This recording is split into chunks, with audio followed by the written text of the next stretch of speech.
Opening hook los primeros 30 segundos. El mejor regalo de Navidad sería que te alejaras para siempre, mamá. Esas fueron las palabras exactas que mi propio hijo me escupió en la cara durante la cena de Nochebuena, delante de su esposa, su hija y los suegros, como si yo fuera basura que estorbaba en su casa perfecta. Su casa, la casa que yo compré con 40 años de trabajo levantándome cada madrugada a las 4 de la mañana para hornear pan. La casa que puse a su nombre cuando se casó confiando en que mi único hijo jamás me traicionaría. ¡Qué equivocada estaba! Me llamo Clara Rodríguez, tengo 68 años, y esta es la historia de cómo mi hijo intentó robarme todo, y cómo le di la lección más grande de su vida. Pero antes de contarles cómo terminó esto, déjenme llevarlas atrás, porque para entender la traición, primero tienen que conocer el sacrificio.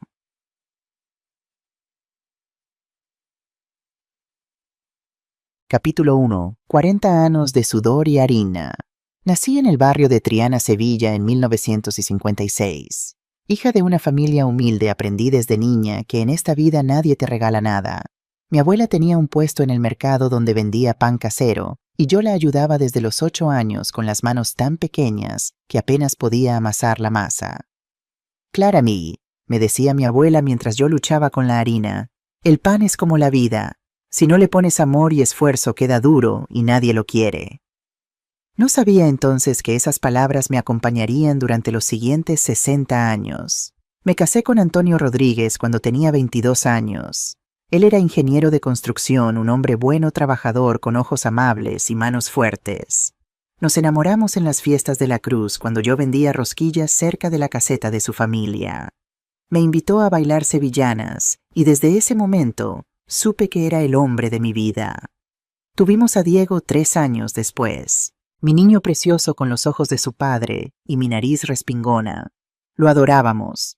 Antonio trabajaba de sol a sol en obras de construcción por toda Andalucía y yo seguía con mi panadería pequeña en Triana, la que había heredado de mi abuela. Panadería Rodríguez, decía el letrero oxidado sobre la puerta. Nada elegante, nada moderno, solo pan honesto hecho con amor cada madrugada. Éramos felices. No teníamos mucho dinero, pero teníamos suficiente. Diego crecía sano y feliz. Antonio llegaba cada viernes con su sueldo completo y yo ahorraba cada euro que podía en una lata de galletas, escondida detrás de los sacos de harina, porque yo tenía un sueño: comprar una casa propia. No seguir alquilando. Algo nuestro donde Diego pudiera crecer sin miedo a que algún casero nos echara. Antonio se reía de mi lata de galletas. Mi amor, a este paso compraremos la casa cuando tengamos 100 años. Bromeaba mientras me abrazaba por la cintura llenándome de harina el pelo. Pero yo era terca. Cada euro que sobraba iba a esa lata. Y luego cuando se llenaba al banco. Poco a poco, mes a mes, año tras año. Capítulo 2. La pérdida que lo cambió todo. Diego tenía 12 años cuando perdimos a Antonio. Diciembre de 1998, un mes que nunca olvidaré. Antonio estaba trabajando en un proyecto grande en Granada, supervisando la construcción de un complejo de viviendas sociales. Un proyecto del gobierno importante con mucho dinero involucrado. Volvía cada fin de semana, pero las últimas semanas lo noté diferente. Preocupado, nervioso, miraba por encima del hombro cuando caminábamos por la calle. Recibía llamadas que lo ponían tenso. ¿Qué pasa, mi amor?, le pregunté una noche mientras cenábamos gazpacho en nuestra cocina pequeña. Nada, Clara, solo cosas del trabajo, no te preocupes. Pero me preocupé. Una esposa siempre sabe. El 18 de diciembre de 1998, un viernes, Antonio salió de la obra en Granada para volver a casa. Conducía su Seat Toledo viejo, el que acabábamos de pagar después de 5 años de cuotas. Nunca llegó. Accidente de tráfico, dijeron. Falló en los frenos en una curva peligrosa de la sierra. El coche se salió de la carretera, cayó por un barranco. Murió instantáneamente.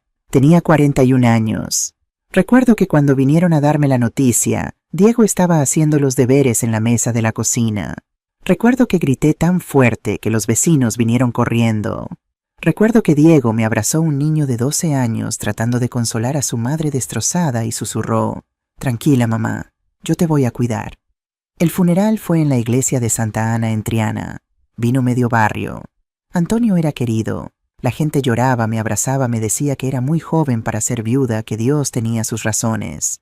Pero yo no quería razones. Yo quería a mi marido de vuelta. Después del entierro, cuando todos se fueron y Diego se quedó dormido llorando en mi cama, encontré algo extraño entre las cosas de Antonio que me devolvió la policía. Un sobre manila grueso cerrado con cinta adhesiva escondido en el compartimento secreto de su maletín. Un compartimento que yo no sabía que existía. Lo abrí con manos temblorosas.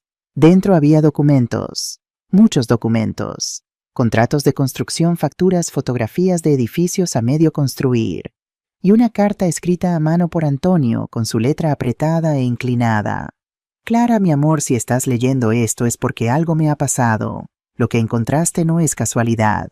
He descubierto algo en el proyecto de Granada. Algo grave. Corrupción, fraude, dinero robado del Estado.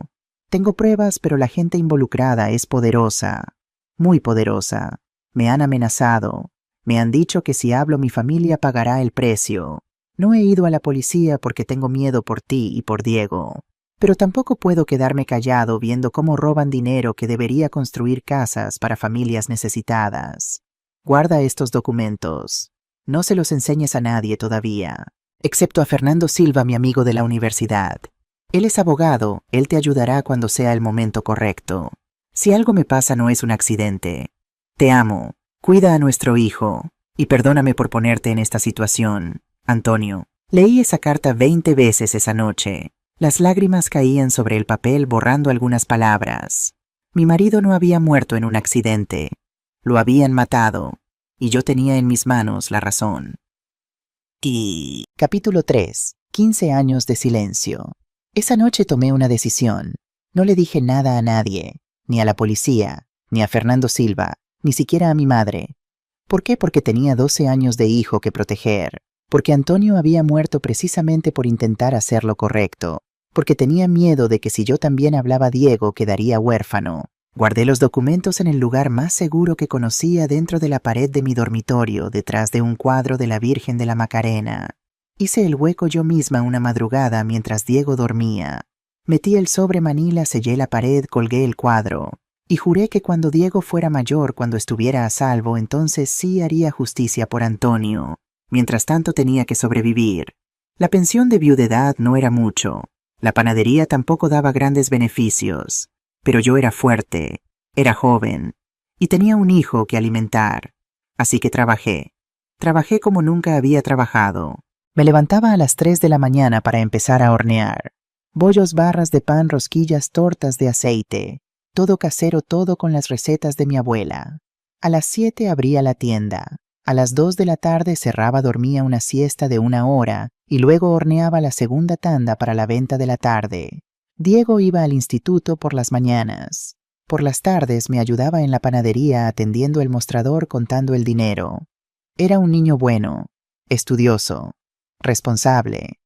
Mamá, me decía a veces, cuando sea mayor y tenga un buen trabajo, tú no tendrás que trabajar más. Te voy a cuidar. Y yo lo abrazaba con las manos llenas de harina y le creía. Los años pasaron. Diego terminó el instituto con notas excelentes. Entró en la Universidad de Sevilla para estudiar contabilidad. Yo estaba tan orgullosa que lloré el día de su graduación de bachillerato. Durante sus años de universidad yo seguía trabajando sin parar. Pagaba sus libros, su matrícula, sus gastos. Él vivía en casa, por supuesto, pero necesitaba dinero para transporte, para materiales, para salir de vez en cuando con amigos. No te preocupes, mamá, me decía. Cuando termine la carrera conseguiré un buen trabajo y te devolveré todo. Yo nunca le pedí que me devolviera nada. Un hijo no es una inversión. Un hijo es amor incondicional. Pero sí esperaba gratitud, respeto, cariño. Diego se graduó en Contabilidad y Finanzas en 2010. 24 años. Apuesto, inteligente, trabajador. Consiguió trabajo en una empresa de auditoría en Sevilla. Ganaba bien. Yo estaba feliz. Mi hijo era un profesional. Antonio habría estado tan orgulloso. Y yo, después de tantos años de trabajo duro, finalmente había ahorrado suficiente para cumplir mi sueño, comprar una casa. Capítulo 4. La casa en Santa Cruz. En 2011 encontré la casa perfecta. Estaba en el barrio de Santa Cruz, el corazón histórico de Sevilla. No era grande, 3 dormitorios, 2 baños, una cocina pequeña, pero tenía un patio andaluz precioso, con una fuente en el centro y macetas de geranios por todas partes. Y era mía. Bueno, casi mía. Costaba 200.000 euros. Yo había ahorrado 150.000 durante 25 años de trabajo. Pedí un préstamo por el resto. El día que firmé las escrituras en la notaría lloré. El notario, un señor mayor con gafas gruesas, me pasó un pañuelo y sonrió. Es un momento emocionante, ¿verdad? Sí, susurré. He trabajado toda mi vida para esto. Diego vino conmigo ese día. Me abrazó fuerte y dijo, «Estoy orgulloso de ti, mamá. Te lo mereces». Nos mudamos en febrero de 2011. Diego tenía su propia habitación. Yo finalmente tenía la mía sin tener que compartirla con máquinas de coser o pilas de ropa como en todos los pisos alquilados donde habíamos vivido. Seguí con la panadería en Triana, levantándome a las 3 de la mañana trabajando hasta las 2 de la tarde. Pero ahora cuando volvía a casa cansada, era mi casa, mis paredes, mi patio. Valió la pena cada madrugada. Capítulo 5. Conociendo a Sofía. En 2013, Diego conoció a Sofía Mendoza. Ella trabajaba en el Departamento de Recursos Humanos de una empresa donde Diego estaba haciendo una auditoría. 30 años, guapa, elegante, siempre bien vestida. Venía de una familia de dinero. Su padre, Eduardo Mendoza, había sido promotor inmobiliario importante en Sevilla. Diego se enamoró rápido, muy rápido. Empezó a traerla a casa los domingos para comer. Yo cocinaba gazpacho, pescadito frito, mi especialidad de cordero al horno. Intentaba ser amable, pero desde el primer momento algo en Sofía no me gustó. Era la forma en que miraba mi casa, como evaluándola, como calculando su valor. Era la forma en que me hablaba, siempre educada, siempre correcta, pero con ese tono que usan las personas que se creen superiores. «¿Qué casa tan auténtica, Clara?», dijo la primera vez que vino. «Muy tradicional». «Gracias», respondí sin saber si era un cumplido o un insulto. Durante las comidas, Sofía hablaba constantemente de su familia, de la casa grande que tenían en Los Remedios, del yate que su tío tenía en Puerto Banús, de sus vacaciones en Miami. Diego la miraba como hipnotizado. Un domingo después de que se fueran, mi vecino Mateo vino a tomar café conmigo.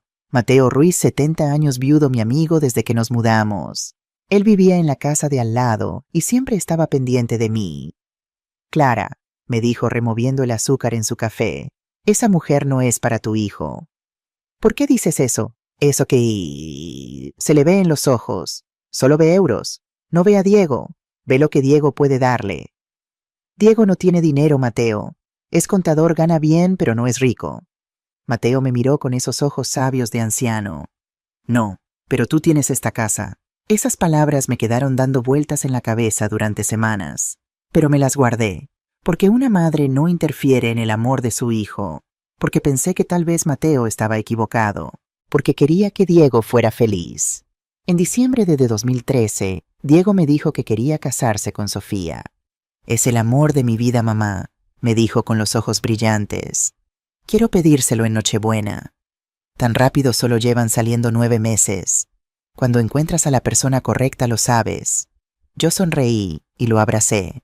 Si tú eres feliz, yo soy feliz. Pero por dentro sentía una pequeña punzada de preocupación que no podía explicar.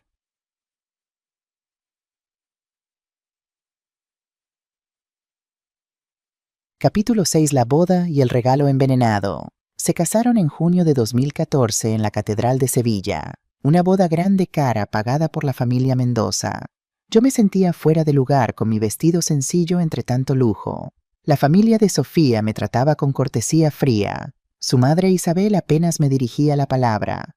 Su hermano Alberto me estrechó la mano con una sonrisa que no llegaba a sus ojos. «Así que usted es la famosa panadera», dijo. «Sofía me ha contado que...». Pintoresco, pintoresco. Esa palabra otra vez. Durante el banquete me senté en una mesa con primas lejanas de Diego que apenas conocía. Diego y Sofía estaban en la mesa presidencial rodeados de los Mendoza y sus amigos ricos. Me sentí invisible. Pero lo peor vino después de la boda. Diego y Sofía querían vivir juntos, obviamente. Sofía insistió en que no quería vivir en un piso alquilado.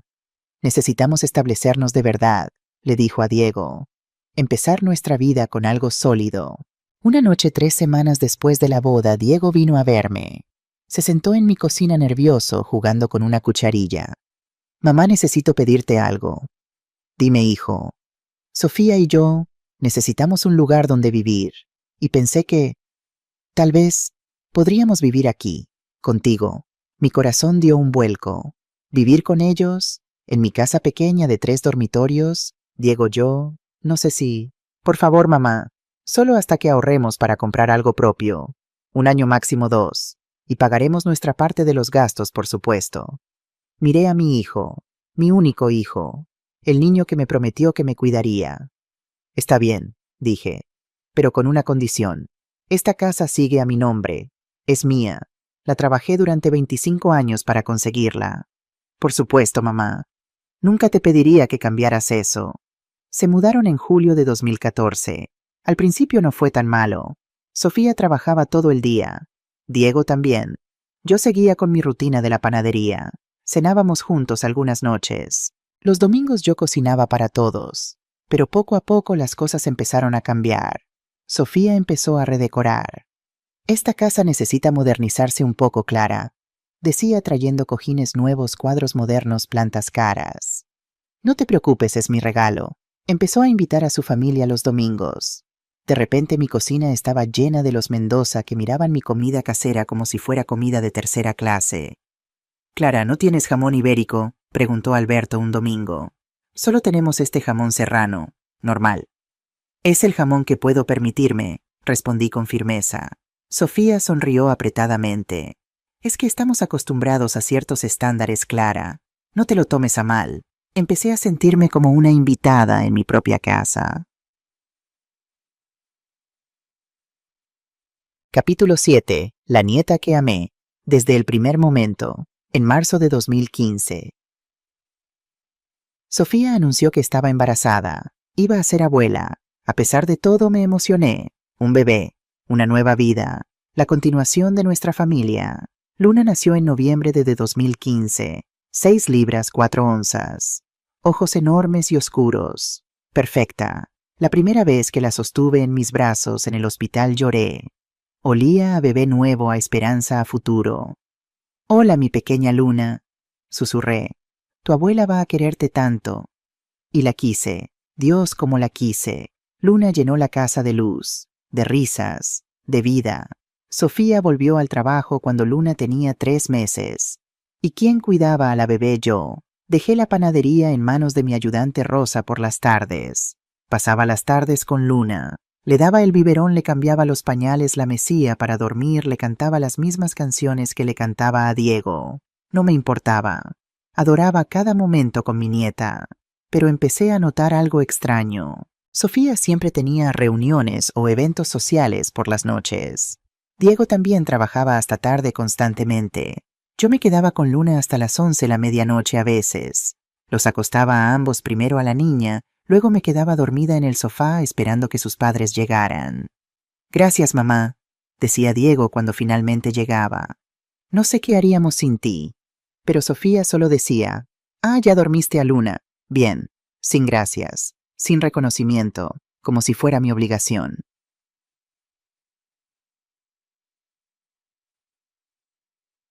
Capítulo 8. El primer síntoma de traición. Los años pasaron. Luna creció. 2 años, 3, 4, 5. Seguía viviendo en mi casa, la casa que iba a ser temporal. El 1 o 2 años máximo se convirtieron en 3, 4, 5 años. En 2019, cuando Luna tenía 4 años, intenté sacar el tema.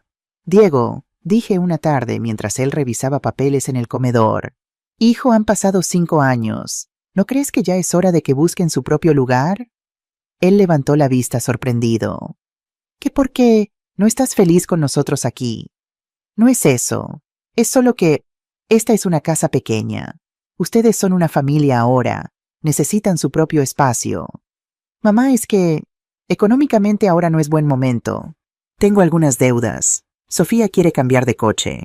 Luna necesita empezar las clases de ballet y de inglés. Todo es muy caro. ¿Deudas? ¿Qué deudas? Nada grave, solo inversiones que no salieron bien. Tarjetas de crédito. Ya sabes cómo es. No sabía. Yo jamás había tenido deudas más allá de la hipoteca de la casa que ya había pagado completamente en 2018. Diego, si tienes problemas de dinero, ¿podemos hablar?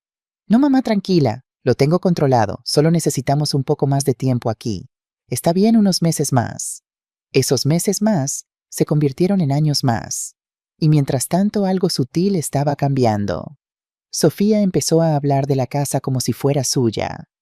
Tenemos que arreglar el patio, decía. Nuestra casa necesita una renovación. Nuestra casa. Cuando llegaban amigos suyos les hacía el tour. Esta es nuestra casa en Santa Cruz, decía como si yo no existiera. Empecé a encontrar documentos sobre la mesa, papeles del banco, papeles de la notaría. Un día en 2020, mientras limpiaba el escritorio de Diego, él me había pedido que organizara sus papeles. Encontré algo que me heló la sangre. Un borrador de escrituras de transferencia de propiedad. Transferencia de MI Casa, de mi nombre al nombre de Diego, fechado hacía 6 meses. Las manos me temblaron. Leí el documento 3 veces sin poder creer lo que veía.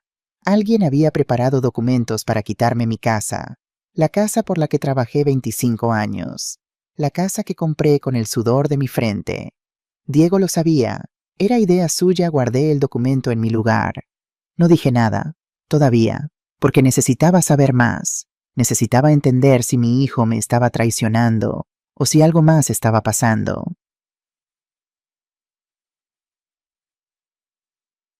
Capítulo 9. El principio del fin. Durante los siguientes meses me volví observadora, silenciosa, atenta. Empecé a notar cosas que antes había pasado por alto. Llamadas telefónicas que Sofía cortaba cuando yo entraba en la habitación. Conversaciones en voz baja entre ella y Diego que se detenían cuando yo aparecía. Documentos que desaparecían de los cajones donde yo los guardaba. Una tarde en septiembre de 2020, estaba en la panadería cuando recibí una llamada extraña. Señora Clara Rodríguez. Sí, ¿quién habla? Soy de la Notaría García y Asociados. Llamamos para confirmar su cita del próximo martes a las 10 de la mañana para la firma de transferencia de propiedad. Mi corazón se detuvo. ¿Qué transferencia? Yo no he pedido ninguna cita. Hubo una pausa. Tenemos aquí una solicitud a nombre suyo para transferir la propiedad de calle Jamerdana número 15 al nombre de Diego Rodríguez Mendoza. La cita fue solicitada por su nuera Sofía Mendoza, quien presentó un poder notarial. Cancele esa cita aquí, interrumpí con la voz temblando de furia. Yo nunca he dado ningún poder notarial, y nadie va a transferir mi casa sin mi consentimiento. ¿Entendido? Sí, señora, lo siento mucho. Cancelaré la cita inmediatamente, y le sugiero que venga a la notaría para verificar que no se haya presentado documentación fraudulenta. Colgué el teléfono. Las manos me temblaban tanto que tuve que sentarme. Sofía estaba intentando robarme la casa, con documentos falsos. Y Diego lo sabía. Esa noche no dije nada. Cené con ellos como si nada pasara. Jugué con Luna. Vi televisión. Pero por dentro estaba hirviendo. Al día siguiente fui a la notaría. El notario, un hombre joven y serio, revisó los archivos. Señora Rodríguez, efectivamente alguien presentó un poder notarial a su nombre. Pero revisando los documentos, esta firma no parece auténtica. Es una falsificación bastante burda, honestamente. ¿Puedo ver el documento? Me lo mostró. La firma decía Clara Rodríguez, pero no era mi letra. Ni siquiera se parecía. ¿Quién presentó esto? Una mujer llamada Sofía Mendoza. Se identificó como su nuera y presentó este poder junto con una copia de su DNI. Mi DNI, que guardo en mi bolso, que desapareció durante 2 días el mes pasado, que Sofía dijo que lo había encontrado en el baño. Todo encajaba. ¿Qué puedo hacer?, pregunté. Lo primero es presentar una denuncia por falsificación de documentos. Esto es un delito. También debería proteger su propiedad. Puedo ayudarle a poner una nota de invendibilidad en el registro para que nadie pueda vender o transferir la casa sin su presencia física y su firma autentificada. Hágalo, hoy mismo. Salí de la notaría con 2 cosas claras. 1, mi nuera era una criminal. 2, necesitaba saber si mi hijo era su cómplice o su víctima. Capítulo 10. La Navidad que lo cambió todo. Y así llegamos a diciembre de 2024, 4 años después de descubrir el primer documento de transferencia. 4 años de observar, escuchar, guardar silencio. Porque necesitaba pruebas, necesitaba estar segura. Durante esos 4 años bloqueé discretamente cada intento de robarme la casa. Cambié de notario. Puse alertas en el registro de la propiedad. Guardé cada papel, cada documento, cada prueba de mis pagos y mi propiedad. Pero también durante esos 4 años algo más había pasado. Luna había crecido. Ahora tenía 9 años. Perdón, casi 10. Su cumpleaños era en enero. Una niña lista, sensible, cariñosa. Y Luna empezó a notar cosas. Abuela, me dijo un día en noviembre mientras horneábamos galletas juntas, ¿por qué mamá y papá siempre están hablando de cuando tengamos la casa? Se me cortó la respiración. ¿Qué quieres decir, mi amor? Los escucho a veces. Dicen cuando la vieja finalmente se vaya y cuando tengamos la casa para nosotros. ¿Tú te vas a ir a algún lado, abuela? La abracé fuerte. No, mi niña, esta es mi casa. No me voy a ningún lado. Pero Luna había plantado una semilla de urgencia en mi corazón. Si incluso una niña de 9 años estaba escuchando esas conversaciones. ¿Qué más estaban planeando? Casi... La noche del 24 de diciembre de 2024 amaneció fría y despejada en Sevilla. Yo me levanté temprano como siempre para preparar la cena de Nochebuena. Iba a cocinar el menú tradicional sopa de mariscos besugo al horno, cordero asado, turrones. Luna me ayudó toda la mañana. Pelamos gambas juntas, preparamos la ensalada, decoramos la mesa. Abuela, ¿vendrán los tíos de mamá? Sí, mi amor, tu tío Alberto y tu abuela Isabel. Luna hizo una mueca. No me gustan, siempre hablan de dinero y me miran raro. Sé educada, Luna. Es Navidad. A las 6 de la tarde empezaron a llegar los invitados. Alberto Mendoza llegó primero con su traje caro y su Rolex brillante. Me besó en la mejilla sin calor. Clara, qué casa tan acogedora, como siempre. Isabel Mendoza llegó después con un abrigo de piel y perfume caro. Me dio 2 besos al aire sin tocar mi cara. Clara querida, has envejecido, deberías cuidarte más. Tenía 68 años. Claro que había envejecido. Cenamos a las 8. La comida estaba deliciosa, incluso Alberto tuvo que admitirlo. Luna charlaba feliz contando historias de su colegio. Después de la cena nos sentamos en el salón. El árbol de Navidad brillaba en la esquina lleno de luces blancas y bolas rojas. Fue entonces cuando empezó. Alberto se aclaró la garganta. Bueno, familia, creo que este es un buen momento para hablar de... el futuro. Diego se tensó. Sofía se enderezó en su silla. ¿Qué futuro?, pregunté. El futuro de esta casa, dijo Alberto mirándome directamente. Clara, todos sabemos que estás envejeciendo. Vivir sola a tu edad es peligroso. Podrías caerte, enfermarte, tener un accidente. No vivo sola. Vivo con mi hijo, mi nuera y mi nieta. Exacto. Y eso es otro problema. Alberto se inclinó hacia adelante. Esta casa es demasiado pequeña para 3 generaciones. Diego y Sofía necesitan su propio espacio. Luna está creciendo. ¿Y tú? Tú necesitas cuidados apropiados. Estoy perfectamente bien. Por ahora, intervino Sofía con voz melosa. Pero Clara, a tu edad las cosas pueden cambiar rápido. Hemos estado pensando, tal vez sería mejor para todos si tú te mudaras a una residencia. Un lugar bonito con gente de tu edad, con enfermeras. La sangre me hirvió. ¿Una residencia? ¿Me estás diciendo que me vaya a un asilo? No es un asilo, dijo Diego suavemente. Fue la primera vez que habló. Es una residencia de mayores, muy bonita. La hemos visitado. Tiene jardines, actividades. No. Mamá, he dicho que no. Mi voz salió más fuerte de lo que pretendía. Luna me miró asustada. Isabel suspiró. Clara, sé razonable. Esta casa vale mucho dinero. Diego y Sofía podrían usarla, venderla, invertir. Mientras tú vives tus últimos años cómoda y cuidada. Mis últimos años, repetí lentamente, como si ya estuviera muerta. No es eso, dijo Sofía rápidamente. Es solo práctico. Smart.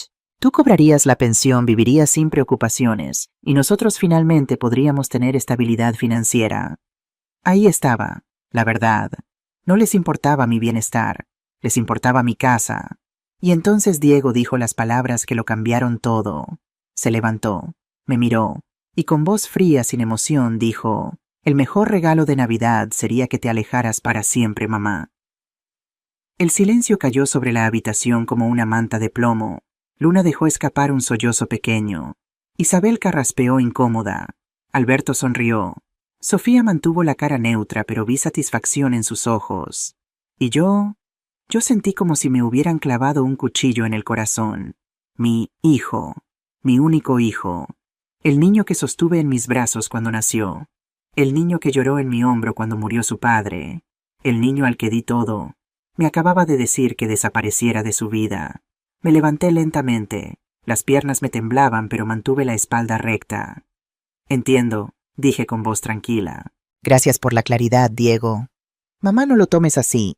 ¿Cómo debo tomarlo? Mi hijo me acaba de decir que soy un estorbo, que me vaya para siempre. Creo que está bastante claro. Caminé hacia la puerta del salón. Luna corrió hacia mí. Abuela, no. La abracé rápido. Tranquila, mi Luna. Todo va a estar bien. Te vas. Sus ojos se llenaron de lágrimas. Solo por esta noche. Pero volveré. Te lo prometo. Fui a mi habitación. Metí algunas cosas en un bolso, ropa, documentos importantes, dinero. Y sobre todo metí el sobre Manila que había guardado durante 15 años detrás del cuadro de la Virgen, los documentos de Antonio, las pruebas que había mantenido escondidas durante tanto tiempo, porque algo me decía que iba a necesitarlas. Cuando salí, Diego estaba en la entrada. Mamá, espera, no tienes que irte. Sí tengo que irme, Diego, me lo pediste. Aléjate para siempre, dijiste. Pues aquí estoy alejándome. No lo decía en serio. Es solo que estamos frustrados. Las cosas han sido difíciles. Para ti han sido difíciles, dije mirándolo a los ojos, mientras yo trabajaba cada día para daros un techo, mientras criaba a tu hija cuando tú y tu esposa estabais ocupados, mientras pagaba facturas que no son mías para que pudierais ahorrar. Difícil, claro. Mamá. No, Diego, ya has dicho suficiente. Abrí la puerta. El frío de diciembre me golpeó la cara. Y justo cuando iba a salir escuché a Sofía hablar en voz baja en el salón, creyendo que yo ya no podía oírla. Déjala ir, cariño. Con ella fuera podemos finalmente hacer lo que tenemos que hacer. Cerré la puerta detrás de mí, y mientras caminaba por las calles frías de Sevilla en Nochebuena con mi bolso al hombro y mi corazón roto, tomé una decisión. No iba a rendirme. No iba a dejar que me quitaran lo que era mío. Y no iba a permitir que Sofía Mendoza destruyera a mi familia sin pelear. La guerra acababa de empezar. Y ellos no tenían idea de con quién se estaban metiendo. Fin de la part. Continuará. Capítulo 11. La noche más larga. Caminé por las calles de Santa Cruz sin rumbo fijo durante casi una hora. Las familias celebraban Nochebuena detrás de las ventanas iluminadas. Risas, música, el tintineo de copas brindando. Yo pasaba como un fantasma entre tanta felicidad ajena con mi bolso al hombro y el corazón hecho pedazos. ¿Dónde iba a ir? No quería molestar a nadie en Nochebuena. No quería explicar por qué mi propio hijo me había echado de casa. No quería ver lástima en los ojos de nadie. Pero el frío era intenso y yo no era tan joven como para dormir en un banco del parque. Finalmente mis pies me llevaron a la casa de Mateo. Mateo Ruiz, mi vecino, mi amigo. El hombre que había predicho hace años que Sofía no era buena para Diego. Toqué su puerta con manos temblorosas. Mateo abrió en bata con una copa de vino en la mano. Su rostro pasó de sorpresa a preocupación en un segundo. Clara, ¿qué haces aquí? ¿Qué ha pasado? Y entonces ahí en su puerta me derrumbé. Lloré como no había llorado desde la muerte de Antonio.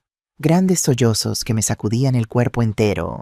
Mateo me abrazó, me hizo pasar, me sentó en su sofá, me puso una manta sobre los hombros.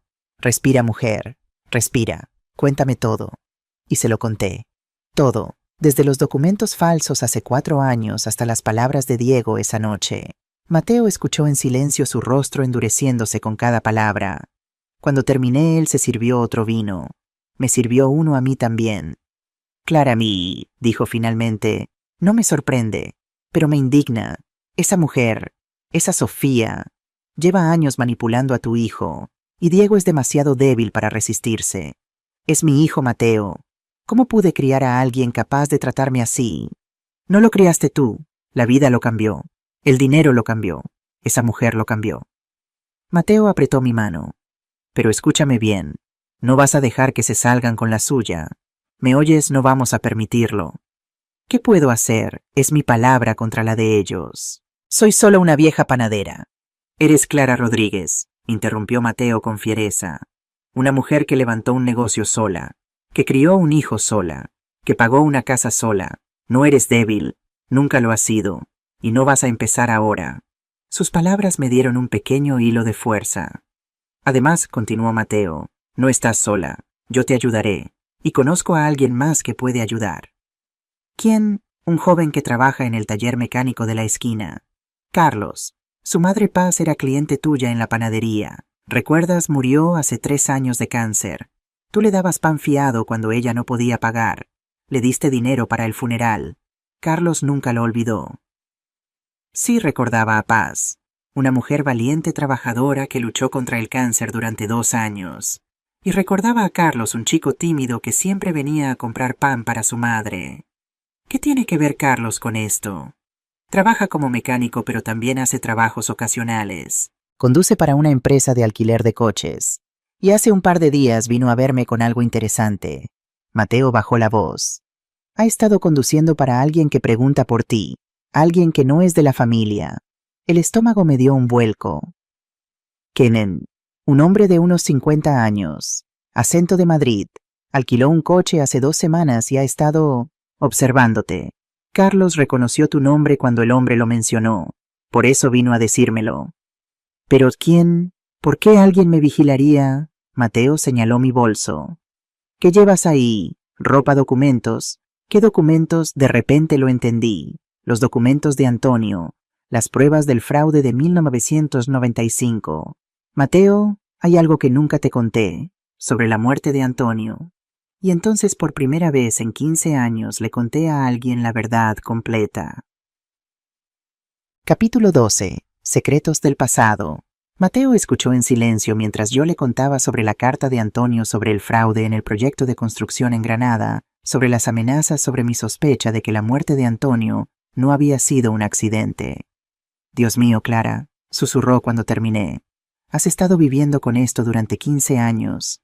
¿Por qué nunca dijiste nada? Tenía miedo. Por Diego. Era solo un niño. Si la gente que mató a Antonio descubría que yo tenía pruebas, mi voz se quebró. Preferí guardar silencio. Pero ahora, Mateo se levantó caminando de un lado a otro. Clara, si hay alguien vigilándote, si hay alguien preguntando por ti, ¿crees que puede estar relacionado con eso? ¿Con los documentos? No lo sé. Han pasado casi 30 años desde el fraude. ¿Por qué ahora? Tal vez porque alguien más sabe que tienes esos documentos. ¿Quién más lo sabía? Pensé cuidadosamente. Antonio mencionó a un abogado en su carta, Fernando Silva, su amigo de la universidad. Dijo que solo confiara en él. ¿Has hablado con él? Nunca. No sabía si podía confiar realmente. Antonio murió antes de que pudiera estar segura de quién era amigo y quién era enemigo. Mateo se sentó de nuevo pensativo. Clara, creo que todo está conectado. Tu nuera intentando robarte la casa, alguien vigilándote, los documentos de Antonio. No puede ser coincidencia. Pero ¿cómo sabría Sofía sobre los documentos? Yo nunca se lo dije a nadie, ni siquiera a Diego. Tal vez ella no lo sabe directamente, pero su familia. ¿Dijiste que su padre era promotor inmobiliario? Eduardo Mendoza. Murió hace unos años. Mateo se puso pálido. Clara, Eduardo Mendoza. ¿De Construcciones Mendoza? Sí, creo que sí. ¿Por qué? Porque Construcciones Mendoza era una de las empresas más grandes de Sevilla en los años 90. Hacían muchos proyectos públicos, proyectos del gobierno. Nos miramos y vi mi propio horror reflejado en sus ojos. Mateo, ¿crees que Eduardo Mendoza estuvo involucrado en el fraude? No lo sé, pero podemos averiguarlo. Sacó su teléfono. Voy a llamar a Carlos. Necesitamos hablar con él. Ahora. Capítulo 13. El testimonio de Carlos. Carlos llegó a la casa de Mateo 20 minutos después. Era un joven de unos 28 años, alto, delgado, con manos manchadas de grasa de motor, a pesar de ser Nochebuena. Tenía los ojos amables de su madre. Señora Clara, me dijo al entrar, me alegro de verla, aunque ojalá fuera en mejores circunstancias. Carlos, muchas gracias por venir. No hay nada que agradecer. Usted fue buena con mi madre cuando nadie más lo fue. Le debo mucho. Se sentó nervioso. Mateo me contó un poco por teléfono, sobre su familia, Lo siento mucho. Carlos, dijo Mateo, cuéntale a Clara sobre el hombre que has estado conduciendo. Carlos asintió. Hace 2 semanas un hombre alquiló un coche en la empresa donde trabajo. Pagó en efectivo, lo cual ya es raro. Dijo que necesitaba el coche por un mes. No quería que quedara registro oficial, me pagó extra por eso. ¿Cómo era? Pregunté. Unos 50 años, tal vez 55. Pelo gris, bien vestido. Acento de Madrid o por ahí. Muy serio, muy frío. Carlos sacó su teléfono. El primer día que lo llevé escuché partes de una llamada telefónica. Tomé notas porque me pareció extraño. Me mostró su teléfono. Había escrito: la vieja tiene algo que no es suyo. Documento del 95. Casa en Santa Cruz. Si ella desaparece, mejor para todos. Se me heló la sangre. Carlos, susurré, ¿estás seguro de que dijo eso? ¿Si ella desaparece? Sí, señora. Por eso vine a hablar con Mateo. Me asusté. Y cuando mencionó el nombre Clara Rodríguez, supe que era usted. Carlos se inclinó hacia adelante. Hay más. Ayer lo llevé a su barrio. Lo dejé a 2 calles de su casa. Se quedó allí 3 horas solo mirando, como vigilando. Dios mío. Pero eso no es todo, continuó Carlos. Hoy hace unas horas lo recogí de nuevo. Estaba con otro hombre. Los llevé a un restaurante en Los Remedios y escuché parte de su conversación. ¿Qué dijeron? El otro hombre dijo: Alberto dice que la vieja es terca, no va a soltar la casa fácilmente. Y el hombre que yo conduzco respondió: entonces tendremos que convencerla de otras maneras, como convencimos al marido. El mundo se detuvo, como convencimos al marido. Antonio, Mateo me agarró la mano. Clara, respira. Pero no podía respirar, porque acababa de escuchar la confirmación de lo que había sospechado durante 15 años. Mataron a Antonio, y ahora venían por mí. Capítulo 14. La conexión Mendoza. Carlos, dije cuando pude hablar de nuevo el otro hombre, el que mencionó a Alberto. ¿Cómo era? Más joven, 40 y pico, también bien vestido. Hablaba como rico, sabe, con ese tono de gente que nunca ha trabajado de verdad. ¿Era Alberto Mendoza?, preguntó Mateo. No lo sé, no lo vi bien, solo escuché el nombre. Pero yo lo sabía, tenía que ser Alberto, el hermano de Sofía, parte de la familia Mendoza, la familia que había matado a mi marido, y ahora querían mi casa, querían los documentos, querían silenciarme como silenciaron a Antonio. Tenemos que ir a la policía, dijo Mateo firmemente. Ahora. No, respondí sorprendiéndome a mí misma. Todavía no. ¿Qué Clara están hablando de hacerte daño? Lo sé, pero si vamos a la policía ahora solo tenemos la palabra de Carlos. Conversaciones que escuchó. No es suficiente. Abrí mi bolso, saqué el sobre Manila. Esto es lo que quieren. Pruebas de fraude de 1995. Pero si lo entrego ahora sin más contexto, sin más evidencia, podría desaparecer. Podría ser perdido. Gente poderosa estuvo involucrada en ese fraude. Tal vez gente que todavía está en posiciones de poder. Entonces, ¿qué propones?, preguntó Carlos. Pensé rápido. Durante 15 años había sido cautelosa, silenciosa, paciente. Pero la paciencia había terminado. Necesito hablar con Fernando Silva, el abogado que Antonio mencionó. Necesito saber si puedo confiar en él. Y necesito entender exactamente qué hay en estos documentos. Antonio los guardó por una razón. Antes de exponerlos necesito saber todo. Yo puedo ayudar con eso, dijo Mateo. Tengo un amigo que trabajó en el registro de la propiedad. Puede buscar información sobre Construcciones Mendoza sobre proyectos de los años 90. Y yo seguiré conduciendo a ese hombre, añadió Carlos. Puedo escuchar más, grabar conversaciones si hace falta. No, dije rápidamente. No quiero que te pongas en peligro, Carlos. Señora Clara, con respeto, usted se puso en peligro por mi madre cuando nadie más lo hizo. Déjeme devolvérselo. Miré a esos 2 hombres, uno anciano, uno joven, ninguno de ellos obligado a ayudarme, y sentí algo que no había sentido en mucho tiempo. Esperanza. Está bien, dije finalmente. Pero hacemos esto con cuidado, con inteligencia. No podemos dejar que sepan que sabemos. Acordado, dijo Mateo. ¿Dónde vas a dormir esta noche? Aquí, respondió él antes de que yo pudiera protestar. Tengo habitación de invitados. No vas a ir a un hotel en Nochebuena, y no vas a volver a esa casa. Mateo, no quiero molestarte. Clara me interrumpió con gentileza. Somos amigos desde hace más de 10 años. No es molestia, es familia. Familia.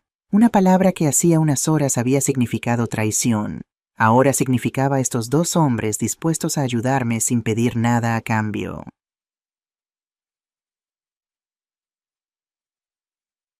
Capítulo 15. Los documentos de la verdad. Esa noche, después de que Carlos se fuera, Mateo y yo nos quedamos despiertos hasta las 3 de la mañana revisando los documentos de Antonio. Lo que encontramos fue devastador. Antonio había documentado todo meticulosamente. Había fotografías de facturas infladas, comprobantes de materiales que nunca se compraron, recibos de pagos a empresas fantasma, y lo peor, una lista de nombres. Nombres de políticos que recibieron sobornos, nombres de empresarios que participaron en el fraude, nombres de funcionarios que hicieron la vista gorda. Y allí en la primera página de la lista estaba Eduardo Mendoza, Construcciones Mendoza, S.L. Dios mío, susurré. El padre de Sofía estuvo directamente involucrado. Mateo seguía leyendo. Clara, mira esto. Este proyecto. Viviendas Sociales Granada 1995.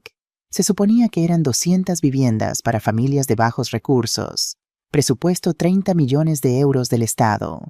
Y solo se construyeron 120 viviendas. De calidad pésima. Los materiales eran baratos, peligrosos. 2 de los edificios tuvieron que ser demolidos en el 2000 por riesgo de derrumbe. Su voz temblaba de indignación. Robaron dinero destinado a familias pobres, Clara. Construyeron casas de mierda que pusieron vidas en peligro. Y se embolsaron millones. Seguí leyendo. Había más. Notas escritas a mano por Antonio. Eduardo Mendoza coordinaba con Ramón Silva, asesor legal, para crear empresas fantasma. Los contratos se dividían entre múltiples empresas ficticias para evitar auditorías. El dinero se lavaba a través de bancos en Panamá y Suiza. Ramón Silva. Fernando Silva. Sería el mismo apellido, familia. He intentado hablar con mi supervisor Javier Cortés. Me dijo que me callara, que hay gente poderosa involucrada, que si valoro mi vida y la de mi familia olvidaré lo que vi. Recibí una llamada anónima ayer, una voz distorsionada. Los accidentes pasan, Antonio, especialmente a gente entrometida. Tengo miedo, por Clara, por Diego. Las lágrimas caían sobre el papel mientras leía. Antonio había sabido que estaba en peligro, había intentado protegernos, había guardado estas pruebas como seguro de vida. Y lo mataron de todos modos. Clara, dijo Mateo suavemente, hay algo más que debes ver. Me pasó una carpeta. Dentro había recortes de periódico, todos de 1998. Ingeniero muere en accidente de tráfico. Investigación descarta juego sucio en muerte de Antonio Rodríguez. Familia pide autopsia. Autoridades declaran caso cerrado. Familia pide autopsia. Yo nunca pedí autopsia. Estaba demasiado destrozada, demasiado perdida. Entonces, ¿quién había una nota manuscrita en el margen de uno de los recortes? La letra no era de Antonio. Clara, si estás leyendo esto, significa que Antonio no pudo hacerlo él mismo. Soy Fernando Silva, su amigo. Traté de investigar su muerte. Las autoridades no quisieron cooperar. Hay gente poderosa protegiendo a los culpables. Cuando estés lista, búscame. Juntos podemos hacer justicia. F.S. Fernando Silva no era el enemigo, era un aliado. Necesito encontrarlo, dije. Necesito hablar con él. Mañana, prometió Mateo. Es Navidad, descansa unas horas. Mañana empezamos a planear. Pero no dormí mucho esa noche, porque mientras estaba acostada en la cama de invitados de Mateo mirando el techo, mi teléfono sonó. Un mensaje de texto, número desconocido. Señora Rodríguez tiene algo que nos pertenece. Será mejor que coopere. No queremos que le pase lo mismo que a su marido. Las manos me temblaron. Me levanté. Fui al salón donde Mateo roncaba en su sillón. Mateo, lo sacudí suavemente. Mira esto. Él leyó el mensaje y su rostro se endureció. Esto es una amenaza directa. Ahora sí tenemos que llamar a la policía. Y les diremos que recibí un mensaje de un número desconocido. No pueden rastrearlo. No pueden protegerme basándose en esto. Respiré profundo. Pero si nos dice una cosa, están desesperados. Y la gente desesperada comete errores. Clara, por favor, confía en mí, Mateo. Mañana hablaremos con Fernando Silva. Construiremos un caso sólido. Y entonces sí iremos a la policía, pero lo haremos bien, con pruebas irrefutables. Él no estaba convencido, pero asintió. Lo que ninguno de nosotros sabía era que en ese preciso momento en mi casa, la casa que todavía era legalmente mía, se estaba desarrollando algo que cambiaría todo. Capítulo 16. El ángel guardián. Mientras Mateo y yo leíamos documentos y recibíamos amenazas, Luna no podía dormir. Después de que yo me fuera a la casa, había quedado en un silencio tenso. Luna se había encerrado en su habitación llorando en su almohada para que nadie la oyera. Pero alrededor de la medianoche escuchó voces. Su madre y su padre hablando en voz baja en el salón. Luna, con esa curiosidad infantil que a veces resulta ser protectora, se deslizó fuera de su cama. Caminó descalza por el pasillo. Se sentó en las escaleras escondida en las sombras y escuchó. Finalmente se fue, decía Sofía, y Luna podía escuchar la satisfacción en su voz. Esto es perfecto, Diego, mejor de lo que planeamos. No sé, Sofía, tal vez fui demasiado duro. Es mi madre. Tu madre, esa mujer, es un obstáculo. Siempre lo ha sido. Un sonido de cristal como si Sofía sirviera una copa. Mi hermano dice que el plan va perfecto. Ahora que ella salió de la casa podemos mover las cosas más rápido. ¿Qué cosas aquí? La voz de Diego sonaba cansada, derrotada. La transferencia de la propiedad, obvio. Alberto tiene un contacto en la notaría. Podemos falsificar la firma de tu madre, decir que ella lo autorizó antes de irse. Para cuando se dé cuenta, la casa ya estará a tu nombre. ¿Y después? ¿Después qué? La vendemos. O la usamos como garantía para nuestros préstamos. Diego, debemos dinero a mucha gente. Gente que no es paciente. Esta casa vale casi 1 millón de euros. Es nuestra salvación. Luna se tapó la boca para no gritar. Vender la casa de la abuela. La casa que ella tanto amaba. Pero ella no va a dejar que nos salgamos con la suya, dijo Diego. Mi madre no es tonta. No tiene que serlo. Alberto se está encargando de eso. ¿Qué quieres decir? Hubo una pausa. Luna se asomó un poco más intentando ver. Cariño, dijo Sofía con voz melosa. Hay ciertas cosas de mi familia que nunca te conté. Cosas del pasado, negocios complicados. Y resulta que tu madre... Bueno, tiene algo que mi familia necesita recuperar. Unos documentos viejos, de cuando tu padre trabajaba en Granada. ¿Qué documentos? ¿De qué hablas? No importa, lo importante es que Alberto tiene gente buscándolos. Y una vez que los tengamos, tu madre no tendrá nada. Sin casa, sin documentos, sin poder. Tendrá que aceptar lo que le ofrezcamos. Una habitación en una residencia de ancianos, una pequeña pensión. Y nosotros finalmente seremos libres. Sofía, esto suena peligroso, como criminal. No seas dramático. Solo estamos protegiendo nuestros intereses. Y los de Luna. ¿O quieres que nuestra hija crezca pobre porque fuiste demasiado débil para hacer lo necesario? Luna había oído suficiente. Se escabulló de vuelta a su habitación, cerró la puerta sin hacer ruido y tomó su teléfono móvil. Su abuela le había dado ese teléfono el año pasado para emergencias. Si alguna vez me necesitas, mi niña, llámame, le había dicho. Esto era definitivamente una emergencia, pero cuando marcó el número de la abuela fue directamente al buzón de voz. Probó 3 veces. Nada. Luna pensó rápido. Necesitaba avisar a alguien. ¿Pero a quién? Entonces recordó algo. Carlos, el mecánico que a veces arreglaba el coche de su padre. Carlos, que siempre era amable con ella, que le traía caramelos cuando venía a casa. ¿Cómo conseguir su número? Luna era buena con la tecnología, mejor que sus padres. Abrió el ordenador de su padre. Diego nunca ponía contraseña porque confiaba en que Luna era buena chica. Encontró el número de Carlos en los contactos guardados. Con dedos temblorosos escribió un mensaje. Carlos, soy Luna, la nieta de la señora Clara. Mi abuela está en peligro. Mi mamá y el tío Alberto están planeando algo malo. Por favor, ayúdala. No sé dónde está. Pulsó enviar. Y entonces esperó con el corazón latiendo fuerte, rezando que Carlos viera el mensaje a tiempo. Capítulo 17. La mañana del 25. El día de Navidad amaneció frío y gris en Sevilla. Me desperté temprano en casa de Mateo, con el cuerpo adolorido de dormir en una cama extraña y el corazón pesado por todo lo que había pasado. Mateo ya estaba despierto preparando café en la cocina. «Buenos días», me saludó pasándome una taza humeante. «¿Cómo dormiste?» «Como una piedra cayendo por un precipicio. respondí con una sonrisa amarga. ¿Y tú? He tenido mejores noches. Se sentó frente a mí. Clara, he estado pensando. Necesitamos un plan claro. No podemos solo reaccionar a lo que ellos hagan. Tenemos que adelantarnos. Asentí. Estoy de acuerdo. Primero necesitamos encontrar a Fernando Silva. ¿Crees que puedas localizarlo? Ya lo hice. Mateo sonrió. Me desperté a las 6 y busqué en Internet. Fernando Silva, abogado especializado en derecho penal y casos de corrupción. Tiene despacho en el centro de Sevilla. Llamé a su número de emergencias, aparentemente trabaja incluso en Navidad para casos urgentes. Pero sí, puede vernos hoy a las 11 de la mañana. Alivio me inundó. Gracias, Mateo. No sé qué haría sin ti. Probablemente lo mismo, pero con más dificultad. Él sonrió, pero entonces su teléfono sonó. Era Carlos. Carlos, ¿qué pasa? Escuché una conversación apresurada del otro lado. El rostro de Mateo se puso serio. Entiendo.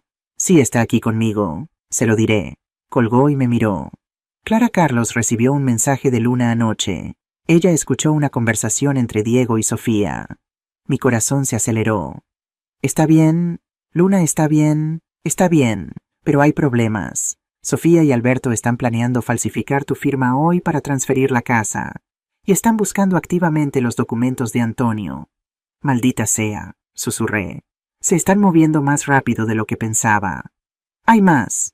Carlos dice que el hombre que ha estado conduciendo el de Madrid va a venir a Sevilla hoy. A tu casa, para hablar contigo. Pero yo no estoy allí. Exacto, lo cual significa que cuando descubran que no estás te buscarán. Y Carlos cree que no serán amables. Pensé rápido. Está bien, esto es lo que vamos a hacer. Vamos a ver a Fernando Silva a las 11. Le contamos todo. Presentamos los documentos. Y luego con su ayuda legal vamos directamente a la policía. No podemos esperar más. Estoy de acuerdo. Pero Clara, Luna, está en esa casa con ellos. ¿Está segura, mi nieta, mi dulce Luna, atrapada en medio de esto? Carlos, dije cuando Mateo lo llamó de nuevo, puedes ir a mi casa con alguna excusa, cualquier cosa, y traer a Luna aquí. Dile que es para pasar el día de Navidad conmigo. No le digas a Diego ni a Sofía dónde estoy, solo sácala de allí. Entendido, señora Clara. Voy para allá ahora. Capítulo 18. El despacho de Fernando Silva. A las 11 en punto, Mateo y yo estábamos frente a un edificio elegante en la calle Sierpes, en el corazón de Sevilla. Despacho de abogados Silva y Asociados, decía la placa dorada junto a la puerta. Subimos al tercer piso en un ascensor antiguo que crujía. Mis manos sudaban. Podía confiar en este hombre. Antonio había dicho que sí, pero Antonio llevaba muerto 15 años. La recepcionista, una mujer joven con gafas, nos recibió con amabilidad profesional. Señora Rodríguez, sí. El señor Silva la está esperando. Por aquí, por favor. Nos llevó por un pasillo con paredes cubiertas de diplomas y certificaciones legales. Al final, una puerta de madera maciza con una placa Fernando Silva Navarro, abogado principal. La recepcionista tocó, abrió y nos hizo pasar. Fernando Silva estaba de pie junto a la ventana mirando hacia la calle. Cuando se volvió, vi a un hombre de unos 60 años, alto, delgado, con cabello gris plateado y ojos inteligentes detrás de gafas de montura fina. Señora Rodríguez, dijo, y su voz era profunda, cálida. He esperado este momento durante 15 años. Se me hizo un nudo en la garganta. Él se acercó, me estrechó la mano con ambas manos. Antonio era mi mejor amigo. Cuando murió, cuando lo mataron, juré que algún día haría justicia, pero necesitaba las pruebas, necesitaba que usted estuviera lista, necesitaba que fuera el momento correcto. ¿Sabías que yo tenía los documentos?, pregunté. Lo sospeché. Antonio me dijo que si algo le pasaba le había dejado todo a usted. Intenté contactarla después del funeral, pero usted desapareció. Se mudó, cambió de número. Entendí que tenía miedo, que estaba protegiendo a su hijo. Lo siento, susurré. Yo no sabía en quién confiar. No se disculpe. Hizo lo correcto. Nos invitó a sentarnos. Ahora cuénteme todo. ¿Por qué ahora? ¿Por qué después de tanto tiempo decidió buscarme? Y le conté todo. Le conté sobre Sofía, sobre los intentos de robar mi casa, sobre la Nochebuena, sobre las amenazas sobre Carlos y el hombre de Madrid, sobre Luna escuchando conversaciones. Fernando escuchó sin interrumpir, tomando notas ocasionalmente. Cuando terminé dije, tengo los documentos que Antonio guardó. Todos. ¿Los quiere ver? Por favor. Saqué el sobre manila de mi bolso. Lo puse sobre su escritorio. Fernando lo abrió con reverencia como quien abre un texto sagrado. Durante 20 minutos leyó en silencio. Su expresión se volvía más oscura con cada página. Finalmente cerró la carpeta y nos miró. Señora Rodríguez, lo que tiene aquí es explosivo. Es evidencia de uno de los fraudes más grandes en la historia de Andalucía. Si esto sale a la luz, docenas de personas irán a prisión, incluyendo gente que todavía está en posiciones de poder, incluyendo a la familia Mendoza, especialmente a la familia Mendoza. Fernando se reclinó en su silla. Eduardo Mendoza fue el arquitecto principal del fraude, pero murió en 2017, así que no puede ser procesado. Sin embargo, su hijo Alberto estaba involucrado también. Como gestor financiero, lavó dinero, creó empresas fantasma. Él sí puede ser procesado.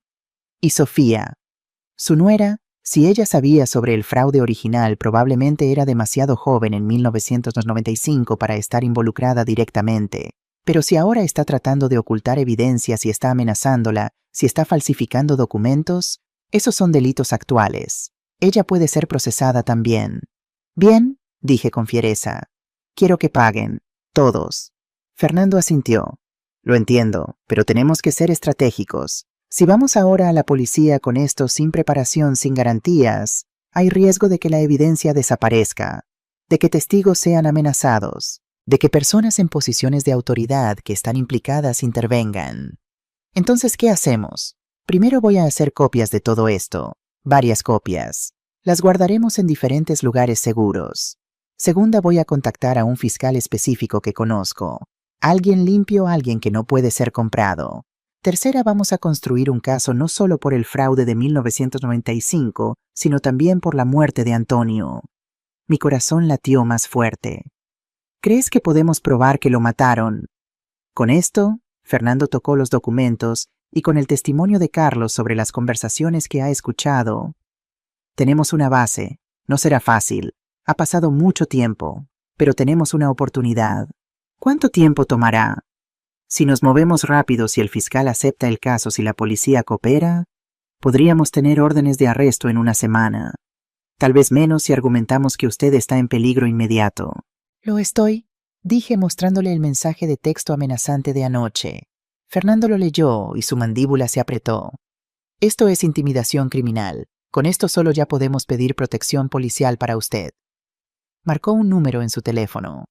Voy a llamar al fiscal ahora mismo. Es amigo mío personal. Trabaja incluso en Navidad para casos urgentes. Mientras Fernando hablaba por teléfono en voz baja, Mateo me apretó la mano. Va a salir bien, susurró. Por fin vas a tener justicia. Quería creerlo, pero entonces mi teléfono sonó. Era Carlos. Su voz estaba tensa, asustada. Señora Clara, hay un problema. ¿Qué pasó? Luna está bien. Luna está conmigo. Está bien. Pero cuando fuimos a salir de su casa, Diego intentó detenerla. Hubo una discusión. Y entonces llegó otro hombre. El hombre de Madrid. El que he estado conduciendo. El estómago me dio un vuelco. ¿Qué hombre? Está en su casa ahora mismo, con Diego y Sofía. Y señora Clara, lo escuché preguntar por usted. Preguntó dónde estaba. Y cuando Diego dijo que no lo sabía, el hombre se puso violento. Dios mío, Diego está bien, no lo sé. Salimos rápido, pero señora, este hombre es peligroso, muy peligroso, y está muy enojado porque usted no está allí. Fernando, que había escuchado parte de la conversación, tomó el teléfono. Carlos, soy Fernando Silva, abogado de la señora Rodríguez. ¿Dónde están ustedes ahora? Escuchó la respuesta. Bien, quédense allí, no se muevan. Voy a enviar policía a la casa de la señora Rodríguez inmediatamente y voy a organizar protección para ustedes. Colgó y marcó otro número. Comisario Ruiz, soy Fernando Silva. Sí, feliz Navidad para usted también. Escuche, tengo una situación de emergencia. Mientras Fernando hablaba con la policía, yo me quedé sentada temblando. Diego, a pesar de todo lo que me había hecho, a pesar de sus palabras crueles, era mi hijo. Y estaba en peligro por culpa de la familia de su esposa.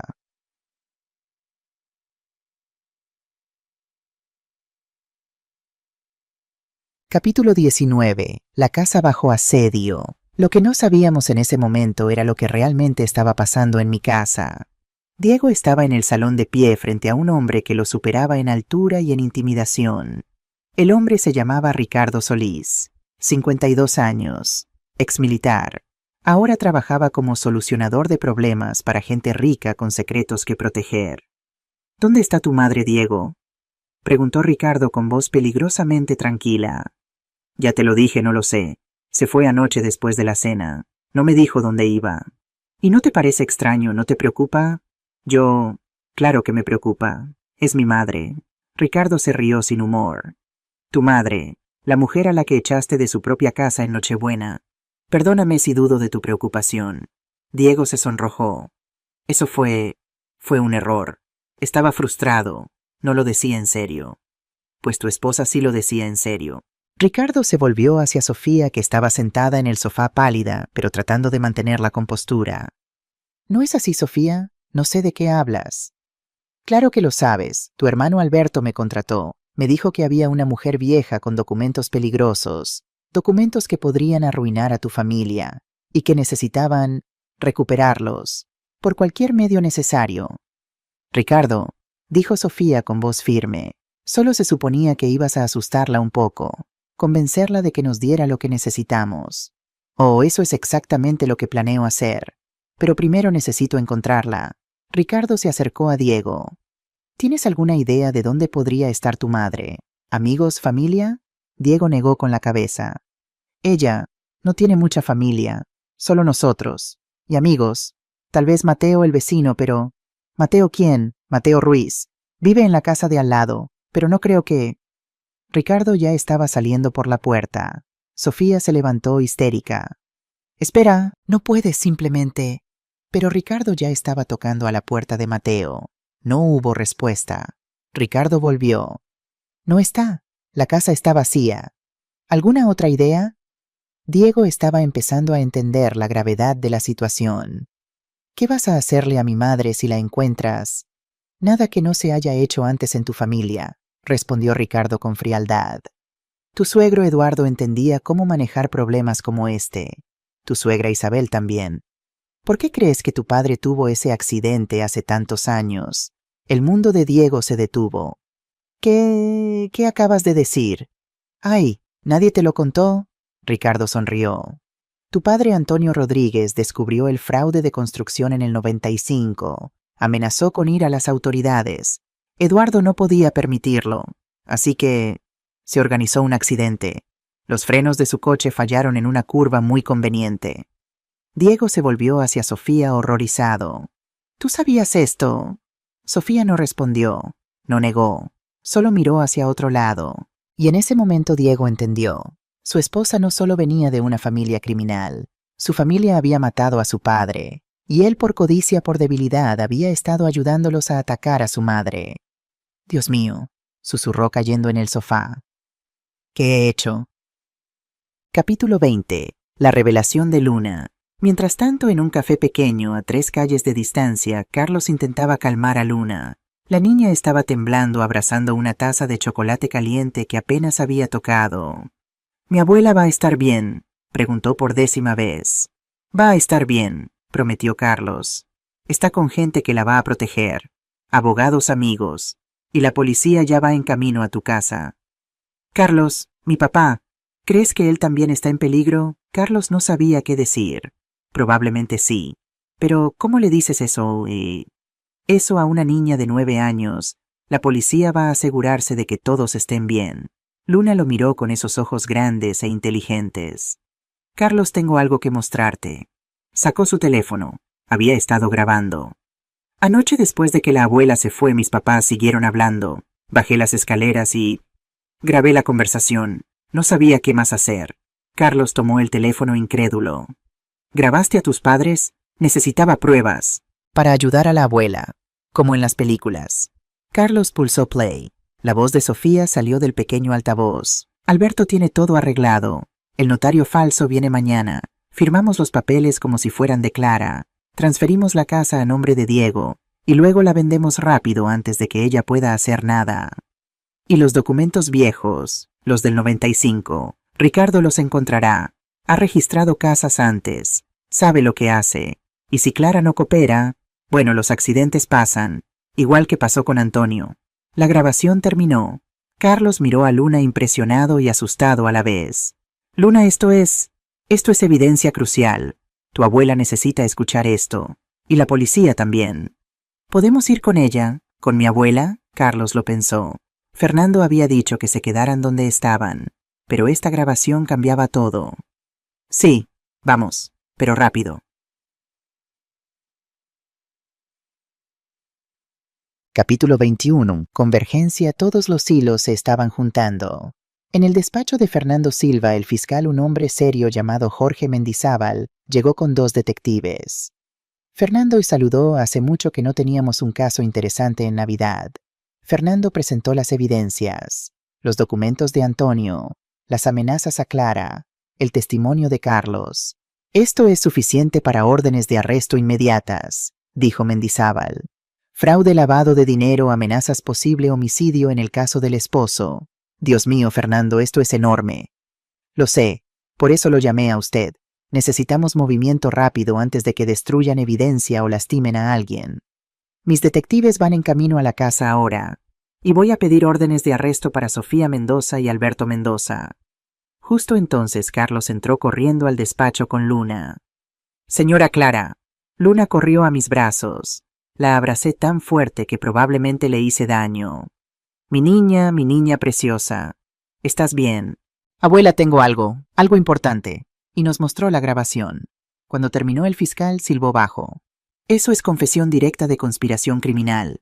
Con esto y lo que ya tenemos, puedo arrestarlos a todos hoy mismo. Hagámoslo, dije con voz firme. Quiero que paguen, todos. Mendizábal miró a los detectives. Vámonos, ahora. Capítulo 22. La llegada de la justicia. A las 3 de la tarde del 25 de diciembre, 3 coches policiales se detuvieron frente a mi casa. Dentro, Ricardo Solís estaba interrogando a Diego, cada vez más agresivo. Sofía estaba haciendo llamadas frenéticas a su hermano Alberto. Cuando sonó el timbre, Ricardo miró por la ventana. Mierda. Policía. Sofía se puso blanca. ¿Qué cómo? Alguien llamó. Deben haber llamado. Ricardo miró a Diego con sospecha. ¿Fuiste tú? No, yo no. No he llamado a nadie. Pero ya era tarde. Los policías tocaron con fuerza. Policía Nacional, abran la puerta. Ricardo consideró huir por la puerta trasera, pero había más policías rodeando la casa. Sofía abrió la puerta con manos temblorosas. Sí, oficiales. El detective al mando mostró su placa. Detective Ramírez, tenemos una orden de registro y órdenes de arresto. ¿Es usted Sofía Mendoza de Rodríguez? Yo, sí. Está arrestada por conspiración para cometer fraude, falsificación de documentos y amenazas. Tiene derecho a permanecer en silencio. Mientras le leían sus derechos y le ponían las esposas, Sofía gritaba. Esto es un error. Soy inocente. Diego llama a mi hermano. Pero Diego solo miraba paralizado. Ricardo Solís intentó alegar que él solo era un visitante que no sabía nada. Pero encontraron mensajes en su teléfono. Mensajes de Alberto Mendoza con instrucciones específicas. Encuentra a la vieja, recupera los documentos, usa la fuerza si es necesario. También lo arrestaron. Otros policías fueron a la empresa de Alberto. Lo encontraron intentando subir a su coche con una maleta llena de dinero en efectivo. También lo arrestaron.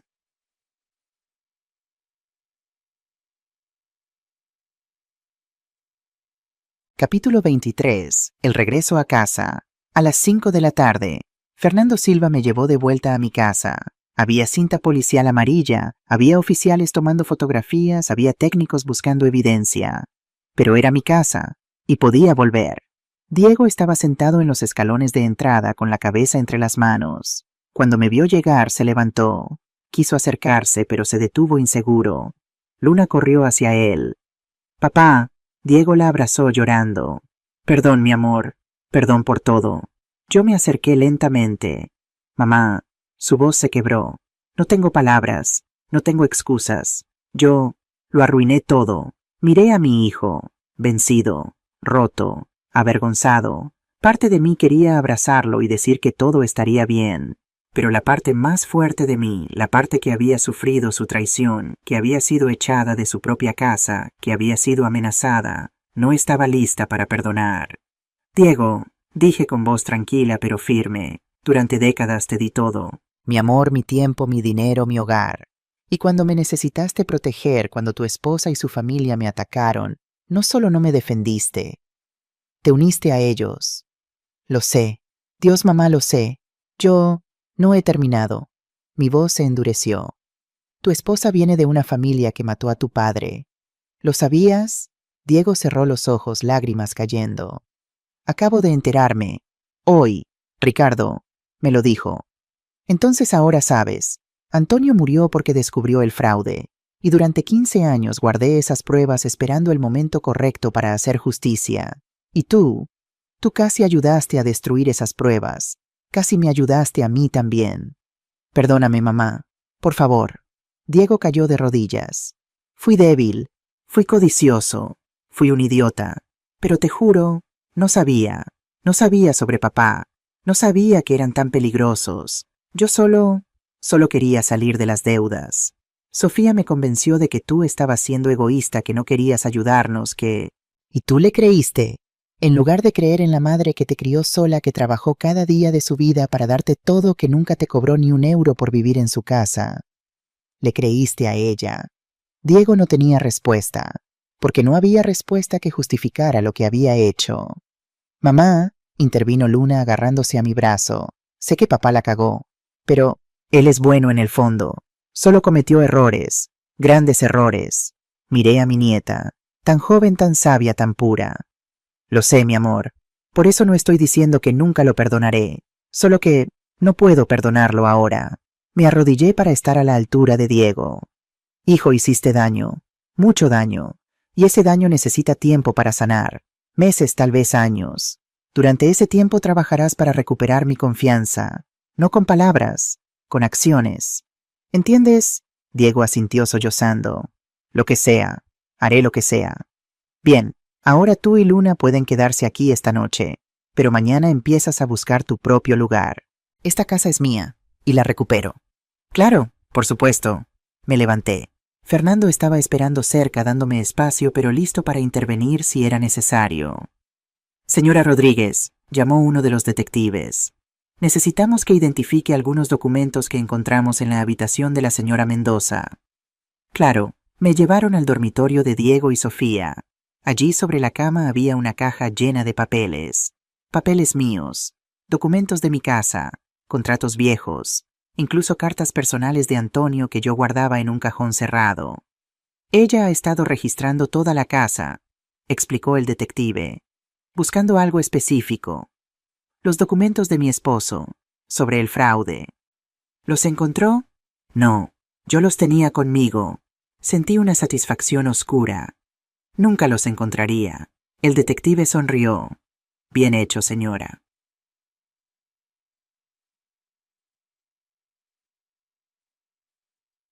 Capítulo 24. La noche de la victoria. Esa noche, después de que los policías terminaran, después de que Fernando se fuera prometiendo mantenerse en contacto, después de que Diego acostara a Luna en su habitación, me quedé sola en mi cocina. Mateo y Carlos vinieron a hacerme compañía. ¿Cómo te sientes?, preguntó Mateo sirviéndome un té. Exhausta, victoriosa, triste, aliviada, todo a la vez. Es normal, dijo Carlos. Has pasado por mucho. Gracias, Carlos, por todo, por ayudar a Luna, por escuchar, por ser valiente. Señora Clara, es lo menos que podía hacer. Bebimos té en silencio por un momento. Entonces, dijo Mateo, ¿qué sigue? El juicio.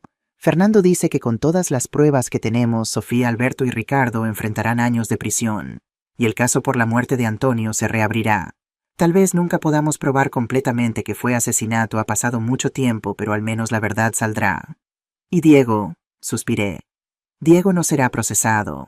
No estaba directamente involucrado en los crímenes graves, pero nuestra relación, eso va a tomar tiempo, mucho tiempo. Es lo justo, dijo Mateo. No puedes simplemente olvidar. No. Pero tampoco puedo olvidar que es mi hijo, que Luna lo necesita, que en algún lugar dentro de ese hombre débil todavía existe el niño bueno que crié. Mi teléfono sonó, un número desconocido, por un momento tensión, otra amenaza, pero cuando contesté era una voz de mujer, joven profesional. Señora Clara Rodríguez, sí. Soy Laura Castillo, productora de noticias de Canal Sur. Nos llegó información sobre su caso, el fraude de construcción de 1995, el asesinato de su esposo, la valentía con la que enfrentó a los criminales. Nos gustaría hacer un reportaje si usted está dispuesta. Creemos que es una historia que Andalucía necesita escuchar. Miré a Mateo y Carlos. Ellos asintieron. Sí, dije. Sí estoy dispuesta. La gente necesita saber la verdad. Las familias de las víctimas del fraude de 1995 necesitan saber que finalmente habrá justicia. Gracias, señora Rodríguez. La contactaremos mañana para coordinar detalles. Cuando colgué sentí algo que no había sentido en mucho tiempo. Paz, no completa. Todavía había dolor, todavía había heridas. Pero por primera vez en 15 años sentía que Antonio podría descansar. Y por primera vez en años sentía que yo también podría. Findle Apart Blue. Capítulo 25. 3 meses después. Marzo llegó a Sevilla con su luz dorada y sus primeras flores de primavera. Había pasado 3 meses desde aquella Nochebuena. 3 meses que se sintieron como 3 años. Estaba de pie frente al espejo de mi habitación poniéndome el collar de perlas que Antonio me regaló en nuestro 10º aniversario. Hoy era el primer día del juicio. Abuela, ¿estás lista? Luna apareció en la puerta también vestida formalmente. Falda azul marino, blusa blanca, el pelo recogido en una coleta alta. Casi mi amor. ¿Y tú? ¿Estás nerviosa? Un poco. Voy a testificar. Voy a mostrar la grabación. Me acerqué a ella, puse mis manos en sus hombros. Luna, eres la niña más valiente que conozco. Lo que hiciste aquella noche. Salvaste a tu abuela. Salvaste la verdad. Solo hice lo correcto. Exacto, y hoy vas a hacerlo de nuevo. Bajamos las escaleras juntas. En la cocina Mateo ya estaba preparando café. Se había convertido en una presencia constante en la casa estos meses, ayudándome con todo desde papeleo legal hasta simplemente hacerme compañía en las noches difíciles. Buenos días, guerreras, nos saludó. El desayuno está listo, tienen que comer bien. Va a ser un día largo. Nos sentamos a la mesa. Tostadas con tomate, jamón, café fuerte. La comida del condenado, pensé con ironía amarga. ¿Diego va a estar allí?, preguntó Mateo cuidadosamente. Diego, mi hijo. Durante estos 3 meses había cumplido su promesa. Se mudó a un apartamento pequeño cerca del río. Consiguió un trabajo nuevo en una empresa de contabilidad más pequeña después de que su antigua empresa lo despidiera por el escándalo. Venía a visitar a Luna 3 veces por semana, siempre preguntando primero si yo estaba cómoda con eso. Sí, respondí. Estará allí, como testigo, y como padre de Luna. La relación entre Diego y yo seguía siendo tensa, cordial pero fría. Yo no había perdonado todavía. No sabía si alguna vez perdonaría completamente, pero por Luna manteníamos la paz. ¿Y Sofía?, preguntó Luna en voz baja. Ella estará allí también, como acusada. Durante estos 3 meses, Sofía había estado en prisión preventiva, sin fianza. El fiscal argumentó que era un riesgo de fuga, que tenía recursos financieros, o los tuvo antes de que fueran congelados, y que había amenazado a testigos. Diego había iniciado los trámites de divorcio inmediatamente. Luna aún no sabía todos los detalles de lo que su madre había hecho, solo sabía que mamá cometió errores graves y que no volvería a casa por mucho tiempo. A las 9 de la mañana, Fernando Silva llegó para recogernos. Buenos días, Clara. Luna, Mateo. Nos saludó con su profesionalismo cálido habitual. Listas tanto como podemos estarlo, respondí. El viaje al Palacio de Justicia fue silencioso. Luna miraba por la ventana nerviosa. Yo repasaba mentalmente mi testimonio. Mateo y Fernando discutían detalles de última hora. Cuando llegamos había periodistas, muchos periodistas. La historia había explotado en los medios. La abuela valiente que destapó fraude de millones, decían los titulares. Viuda busca justicia 15 años después del asesinato de su esposo. Familia Mendoza imperio construido sobre corrupción. Canal Sur había hecho el reportaje que prometieron. 3 programas de 1 hora cada uno contando toda la historia. Las reacciones fueron masivas. Apoyo abrumador para mí. Indignación contra los Mendoza. Peticiones para que se investigaran todos sus proyectos pasados. Los flashes de las cámaras nos cegaron cuando salimos del coche. Señora Rodríguez, ¿cómo se siente hoy? Señora Clara, ¿qué espera del juicio? Luna, ¿cómo está viviendo esto? Fernando nos escoltó rápidamente dentro del edificio, alejándonos del caos mediático.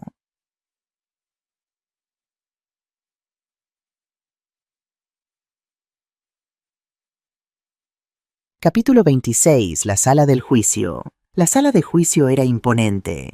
Techos altos, paredes de madera oscura, el escudo de España presidiendo desde arriba. Me senté en el banco de los testigos junto a Fernando. Luna estaba a mi otro lado, pequeña pero firme. Mateo y Carlos estaban en las filas de atrás junto con otras personas, vecinos del barrio, antiguos clientes de mi panadería, gente que había venido a mostrar apoyo. Del otro lado de la sala estaban los acusados. Sofía Mendoza, vestida con un traje gris conservador sin maquillaje, el pelo recogido severamente. Se veía más delgada, más pálida. Cuando nuestras miradas se cruzaron, ella no apartó la vista. Había desafío en sus ojos, pero también miedo. Alberto Mendoza estaba a su lado con expresión de furia contenida. Su abogado, un hombre caro en traje italiano, susurraba constantemente en su oído. Ricardo Solís estaba más lejos con su propia abogada. Él parecía curiosamente tranquilo, como si esto fuera solo otro día en la oficina. Y en una fila aparte estaban otros acusados. Funcionarios públicos que habían sido identificados en los documentos de Antonio. El notario corrupto que había intentado ayudar con las falsificaciones.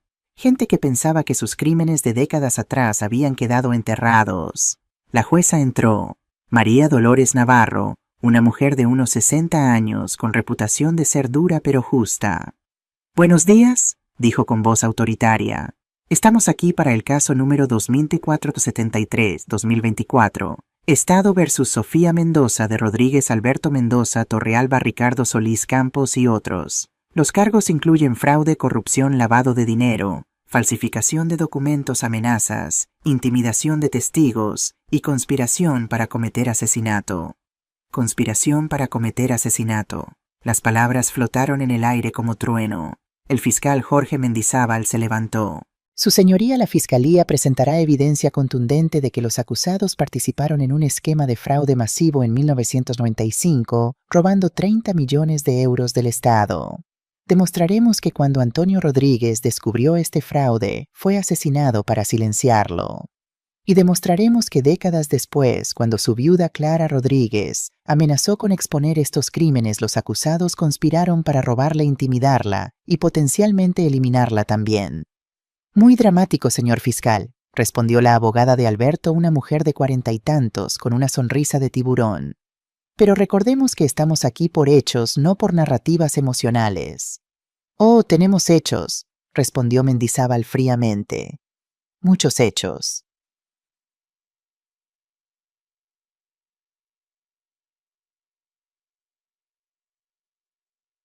Capítulo 27. Mi testimonio.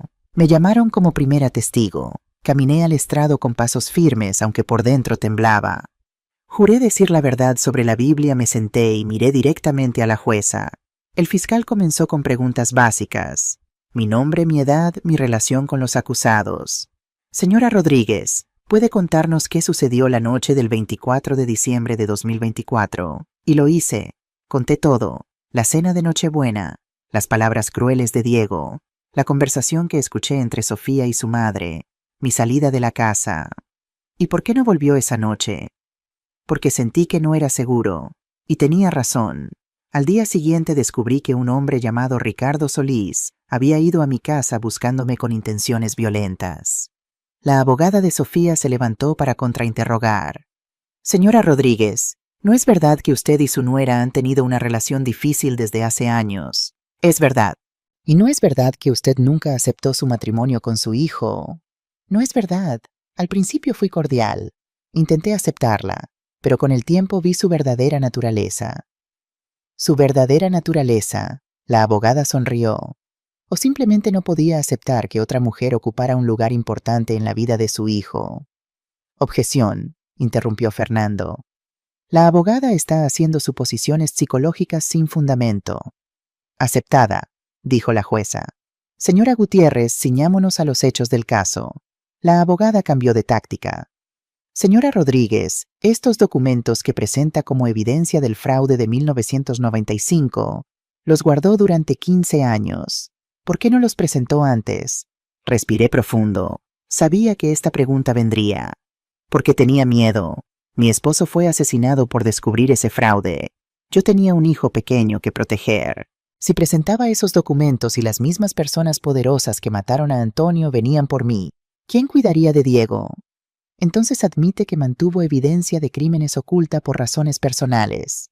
Admito que prioricé la seguridad de mi hijo sobre la justicia. Cualquier madre habría hecho lo mismo. Hubo murmullos de aprobación en la sala. Varias mujeres asintieron. ¿Y no es conveniente que decidiera presentar estos documentos justo cuando tuvo un conflicto con su nuera sobre su casa? No fue por conveniencia, fue porque ellos me forzaron. Intentaron robarme mi casa, falsificaron documentos, me amenazaron. ¿Qué se suponía que hiciera? ¿Quedarme callada mientras me destruían igual que destruyeron a Antonio? Mi voz se había elevado. La jueza me miró con algo que parecía simpatía. Señora Rodríguez, por favor, mantenga la calma. Disculpe, su señoría. La abogada de Sofía siguió intentando desacreditarme durante media hora más, pero yo mantuve mi historia, porque era la verdad. La verdad no necesita ser embellecida ni cambiada. Cuando finalmente me permitieron bajar del estrado, estaba exhausta pero aliviada. La peor parte había terminado. Capítulo 28. El testimonio de Luna. Después de un receso llamaron a Luna. Mi nieta subió al estrado con valentía que rompía el corazón. Se veía tan pequeña en esa silla grande, pero su voz fue clara cuando juró decir la verdad. El fiscal fue gentil con ella.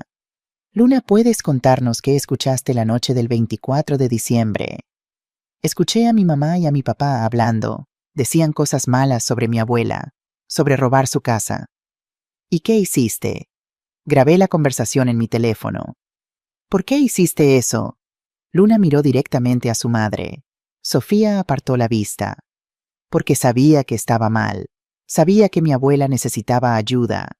Y en las películas, cuando alguien necesita ayuda, reúnes pruebas. Hubo risas suaves en la sala. Incluso la jueza sonrió. El fiscal presentó la grabación. La sala entera escuchó en silencio mientras la voz de Sofía llenaba el espacio. Alberto tiene todo arreglado.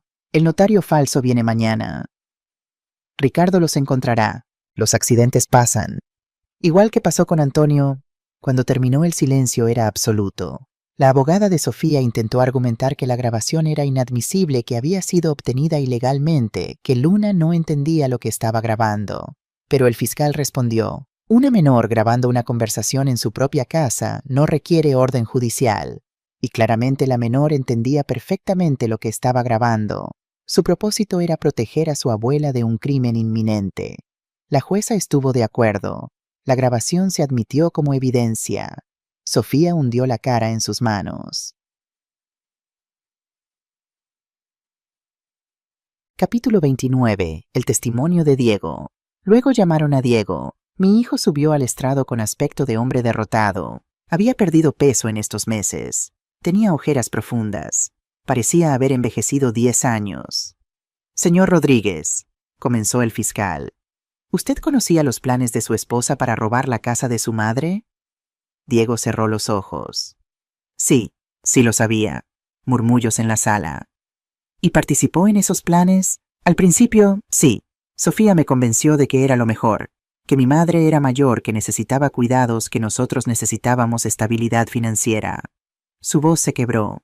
Pero no sabía sobre el fraude de 1995. No sabía que su familia había matado a mi padre.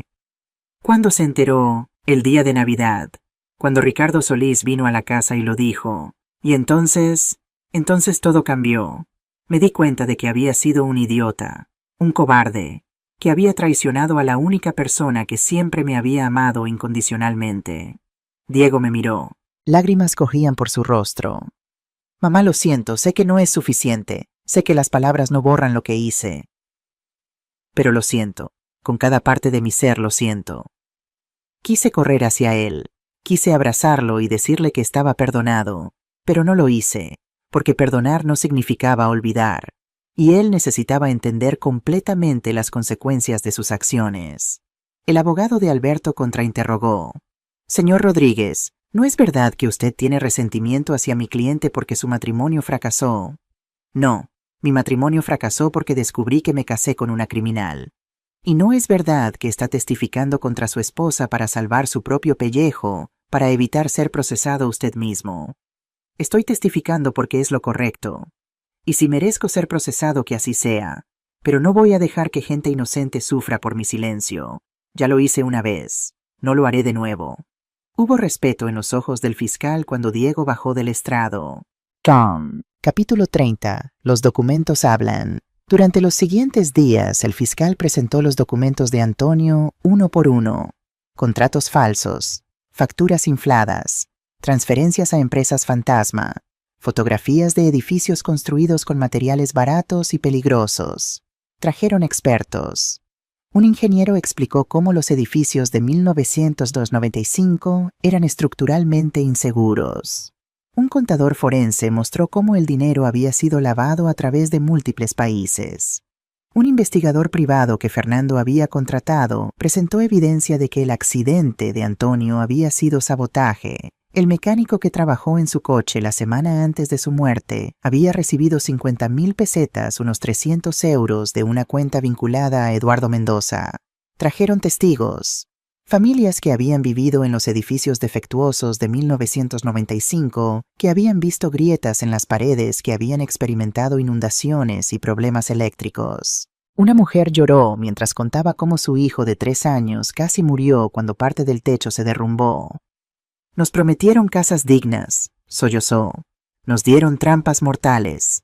Cuando el fiscal presentó la lista completa de víctimas, 200 familias que habían sido defraudadas, algunos miembros del jurado tenían lágrimas en los ojos.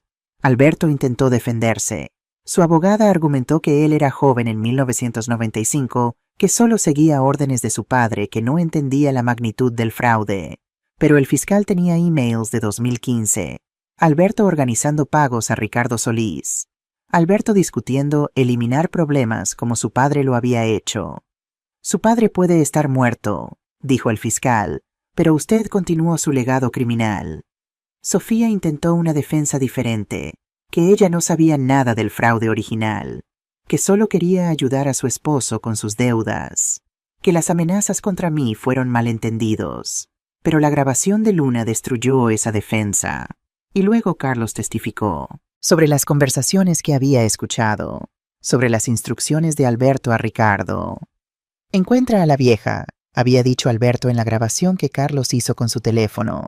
Recupera los documentos, no me importa cómo. Ricardo Solís sorprendentemente confesó. Su abogada le aconsejó que cooperara a cambio de una sentencia reducida. Así que Ricardo contó todo. Cómo Eduardo Mendoza lo había contratado en 1998 para resolver el problema Antonio. Cómo había cortado los cables de freno del coche de Antonio. Cómo había recibido 100,000 pesetas y una promesa de más trabajo en el futuro.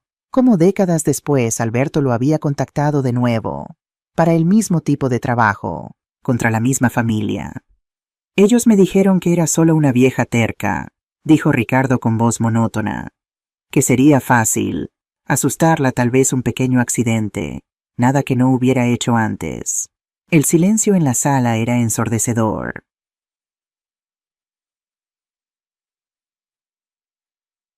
Capítulo 31. El veredicto. El juicio duró 2 semanas. 2 semanas de testimonios, evidencia, argumentos legales, contrainterrogatorios. Finalmente el día llegó, el día del veredicto. La sala estaba llena hasta el tope. Periodistas curiosos, familiares de víctimas, activistas contra la corrupción. La jueza entró. Todos nos pusimos de pie. Por favor, siéntense. Ella abrió una carpeta gruesa. Este ha sido uno de los casos más complejos y perturbadores que he presidido en mis 30 años como jueza. Lo que hemos escuchado aquí no es solo la historia de un fraude. Es la historia de décadas de corrupción, de vidas arruinadas, de una familia destruida por la codicia. Miró a los acusados. Los crímenes cometidos por Eduardo Mendoza y sus cómplices en 1995 fueron atroces. Robaron dinero destinado a familias necesitadas. Construyeron viviendas peligrosas que pusieron vidas en riesgo. Y cuando alguien intentó exponerlos, lo asesinaron. Sofía Mendoza, culpable de conspiración para cometer fraude, falsificación de documentos, amenazas e intimidación de testigos. Sentencia a 8 años de prisión. Sofía gritó. Su abogada intentó calmarla. Alberto Mendoza, culpable de fraude, lavado de dinero, conspiración para cometer asesinato, amenazas e intimidación de testigos. Como cabecilla de las operaciones criminales actuales y continuador del legado delictivo de su padre. Sentencia a 18 años de prisión. Alberto se puso de pie furioso. «Esto es injusto, yo no maté a nadie». «Señor Mendoza, siéntese o será removido de la sala», ordenó la jueza fríamente. Ricardo Solís, culpable de asesinato en primer grado de Antonio Rodríguez, intento de extorsión, amenazas. A pesar de su cooperación, la gravedad de sus crímenes no permite clemencia. Sentencia a 25 años de prisión sin posibilidad de libertad condicional durante 15 años. Ricardo ni siquiera reaccionó. Solo asintió como si lo hubiera esperado. Los otros acusados funcionarios, el notario corrupto, recibieron sentencias de entre 3 y 10 años, dependiendo de su nivel de participación. Además, continuó la jueza, ordeno la confiscación de todos los bienes adquiridos con fondos procedentes del fraude. Estos fondos serán utilizados para compensar a las víctimas del fraude de 1995 y a la familia Rodríguez. Se volvió hacia mí. Señora Rodríguez, quiero decirle algo personalmente. Lo que hizo requirió un coraje extraordinario. Guardar esa evidencia durante 15 años esperando el momento correcto, protegiendo a su hijo. Y luego, cuando su propia familia la traicionó, encontrar la fuerza para luchar no solo por usted misma, sino por todas las víctimas de este fraude. Es usted un ejemplo de dignidad y justicia. Las lágrimas corrían por mi rostro. Su esposo Antonio sería muy orgulloso.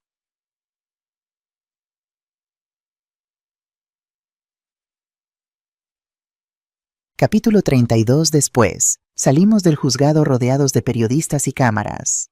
Señora Clara, ¿cómo se siente? ¿Está satisfecha con el veredicto? ¿Qué mensaje tiene para otras mujeres mayores que sufren abuso? Fernando nos escoltó a través de la multitud, pero me detuve. Me volví hacia las cámaras. Quiero decir algo, dije. Mi voz sonó más fuerte de lo que esperaba. A todas las mujeres de mi edad, a todas las abuelas, a todas las que piensan que son demasiado viejas o demasiado débiles para luchar contra la injusticia, no lo son. La edad no es debilidad, la experiencia es poder, y nunca acepten el abuso solo porque viene de familia. La familia verdadera no te hace daño, la familia verdadera no te roba, y si alguien, no importa quién sea, intenta destruirte, tienes el derecho y la obligación de defenderte. Los flashes explotaron. Las cámaras grababan. Mi esposo murió luchando por la verdad. Yo casi pierdo todo luchando por la justicia.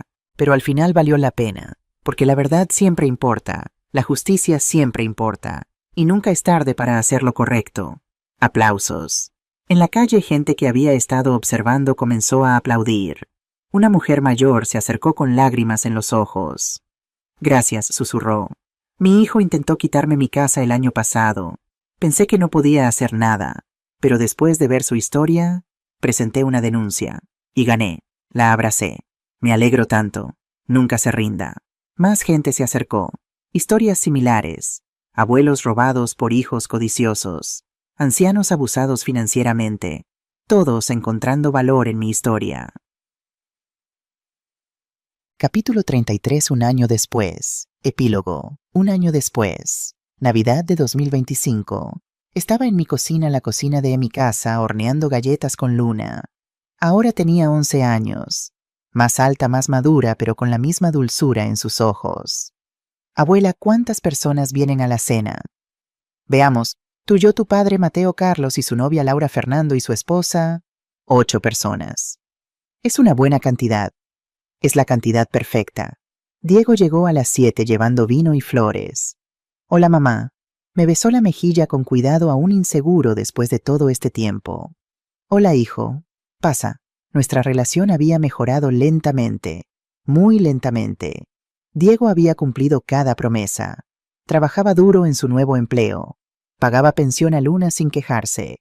Venía a las visitas exactamente cuando decía que vendría. Y lo más importante, había empezado terapia. Necesito entender por qué fui tan débil, me había dicho hace meses. ¿Por qué dejé que Sofía me manipulara? ¿Por qué traicioné a la persona que más me amaba? Yo no lo perdonaba completamente todavía, pero estábamos en camino. Los invitados llegaron. Mateo con su humor cálido, Carlos y Laura con su juventud y energía, Fernando y su esposa Mercedes con su sabiduría y elegancia. Cenamos en el patio, cordero asado, patatas, ensalada, vino. Las luces de Navidad colgaban entre las macetas de geranios. Un brindis, dijo Fernando levantando su copa. Por Clara, por su coraje, por su justicia, y por recordarnos que nunca es tarde para hacer lo correcto. Por Clara, todos respondieron. Y por Antonio, añadí suavemente, que finalmente puede descansar en paz. Después de la cena, Luna y yo nos quedamos solas en el patio mirando las estrellas. «Abuela, ¿te sientes feliz?», pensé en la pregunta. Feliz había perdido tanto. Mi esposo hacía años. La relación con mi hijo casi destruida. Un año de mi vida consumido por juicios y testimonios. Pero también había ganado justicia, verdad, dignidad y la certeza de que había hecho lo correcto. Sí, mi amor, soy feliz. ¿Extrañas a mi mamá? Pregunta difícil. Sofía estaba en prisión. Luna la visitaba una vez al mes, siempre acompañada por un psicólogo. Dicen que Sofía estaba cambiada, más tranquila, tal vez arrepentida, aunque era difícil saber si era genuino. No extraño a la persona que tu madre fue, pero espero que en prisión pueda convertirse en alguien mejor. Por ti. Luna asintió, procesando esto con una madurez más allá de sus años. Abuela, cuando sea mayor quiero ser como tú. Como yo, una panadera vieja y terca. Luna rió. No, bueno sí, pero quiero ser valiente. Quiero luchar por lo correcto. Quiero ayudar a la gente. La abracé fuerte. Mi niña, ya eres todo eso. Y solo tienes 11 años. Imagina lo que serás cuando tengas 68. Esa noche, después de que todos se fueran, me senté sola en mi sala. En la pared había colgado una foto nueva. Una foto de Antonio y yo el día de nuestra boda. Jóvenes sonrientes, llenos de sueños. Al lado había puesto un artículo de periódico enmarcado. El titular decía: Justicia después de 27 años, el fraude que sacudió a Andalucía. Y al lado de eso, una carta. Una carta que había recibido hace un mes de una de las familias víctimas del fraude de 1995. Señora Rodríguez, nunca pensamos que veríamos justicia. Vivimos durante años en edificios peligrosos porque era todo lo que podíamos permitirnos. Mi hijo casi murió cuando el techo se cayó, pero las autoridades decían que no había nada que hacer, que el constructor había muerto, que el caso estaba cerrado. Usted reabrió ese caso. Usted nos dio voz. Gracias a usted y a su valiente esposo, finalmente tenemos compensación. Finalmente tenemos reconocimiento. Gracias. Gracias por no rendirse. Gracias por luchar. Gracias por recordarnos que la justicia es posible. Con gratitud eterna, familia Jiménez. Doblé la carta cuidadosamente y la puse de vuelta en su sobre. Mi teléfono sonó. Un mensaje de texto de un número desconocido. Por un momento, vieja ansiedad me recorrió. Otra amenaza, pero no. Era diferente. Señora Rodríguez no me conoce.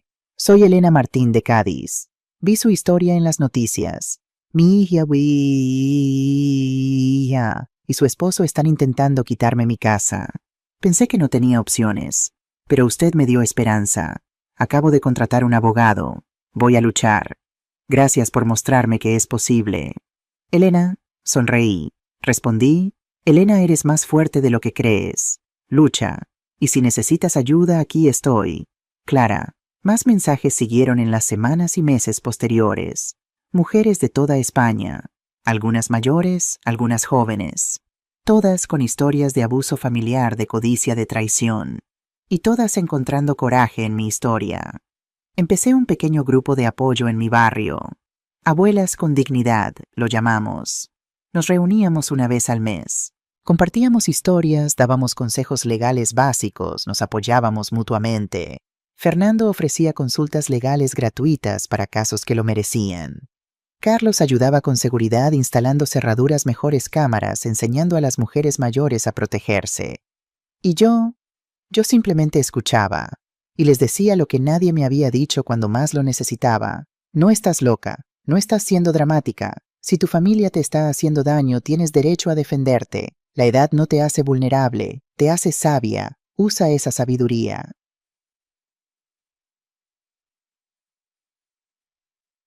Epílogo final 2 años después, diciembre de 2026. 70 años. Estaba cumpliendo 70 años. Luna organizó una fiesta sorpresa. Llenó mi patio de gente, vecinos, clientes de la panadería, miembros de Abuelas con Dignidad, reporteros que cubrieron mi historia, incluso algunos de los miembros del jurado de mi caso que se habían vuelto amigos. Sorpresa, me reí. Sorpresa, Luna, vi los globos escondidos en el armario esta mañana. Bueno, se supone que debes fingir sorpresa. Diego estaba allí más relajado ahora. Nuestra relación nunca sería lo que fue antes, ese nivel de confianza estaba permanentemente dañado, pero habíamos encontrado un nuevo equilibrio. Éramos familia, pero con límites. Con respeto mutuo ganado a pulso. Mateo hizo un brindis. A Clara, la mujer más terca, más valiente, más noble que conozco. Que vivas hasta los 110. Dios me libre, respondí. Con 70 tengo suficiente drama para toda una vida. Fernando se acercó más tarde cuando la fiesta estaba terminando. Clara, hay algo que quiero que sepas. El dinero recuperado del fraude. Hemos compensado a todas las víctimas identificadas, pero quedó un excedente considerable. Y el juzgado decidió que parte de ese dinero debería ir a ti y a Luna, como compensación por Antonio por todo lo que sufriste. No quiero dinero sucio. No es sucio, es justicia. Es compensación legal por daños sufridos, y puedes usarlo para algo bueno. Pensé en ello. ¿Cuánto? 200.000 euros. Una suma considerable. Quiero crear una fundación, Fundación Antonio Rodríguez, para ayudar a mujeres mayores víctimas de abuso familiar.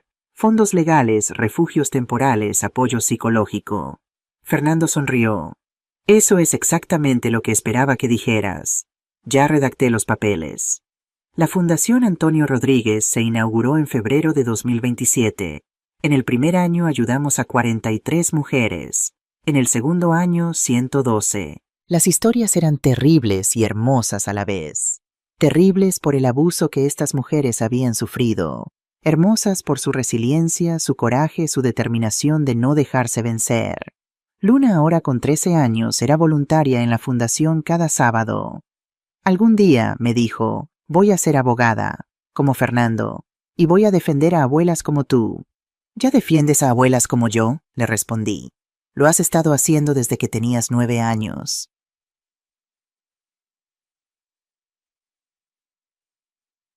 Reflexión final. Ahora, mientras escribo esto, tengo 72 años. Han pasado casi 4 años desde aquella Nochebuena que cambió todo. A veces la gente me pregunta si me arrepiento de algo, si ojalá hubiera manejado las cosas diferente. Y la verdad es que no. Desearía que mi hijo nunca me hubiera traicionado, por supuesto. Desearía que Antonio siguiera vivo cada día. Desearía haber presentado las pruebas antes que la justicia hubiera llegado décadas más temprano a veces. Pero si hubiera hecho las cosas diferente, tal vez Luna no habría aprendido que está bien defender lo correcto, incluso contra tu propia familia. Tal vez Diego no habría aprendido que las acciones tienen consecuencias. Tal vez cientos de mujeres no habrían encontrado el coraje para defender sus propias batallas. Y tal vez yo no habría descubierto que a los 68 años podía ser más fuerte, más valiente, más poderosa de lo que jamás fui en mi juventud. La edad no te hace débil, te hace invencible. Porque has sobrevivido tanto, has superado tanto que ya no tienes miedo. Ya no necesitas la aprobación de nadie. Ya no aceptas migajas cuando mereces el banquete completo. A todas las mujeres leyendo esto, especialmente a mis hermanas mayores, nunca es tarde para defender tu dignidad. Nunca es tarde para buscar justicia. Nunca es tarde para decir, no más. Y si tu familia sangre de tu sangre te está haciendo daño, recuerda, la familia verdadera no se define por ADN. Se define por amor, respeto y lealtad. Todo lo demás es solo gente que comparte tu apellido. Yo soy Clara Rodríguez. Tengo 72 años. Soy panadera viuda, madre abuela luchadora. Y si pudiera volver a hacerlo, todo lo haría exactamente igual. Porque al final lo único que importa es poder mirarte en el espejo y saber que hiciste lo correcto. Y yo puedo, todas las noches, sin arrepentimientos.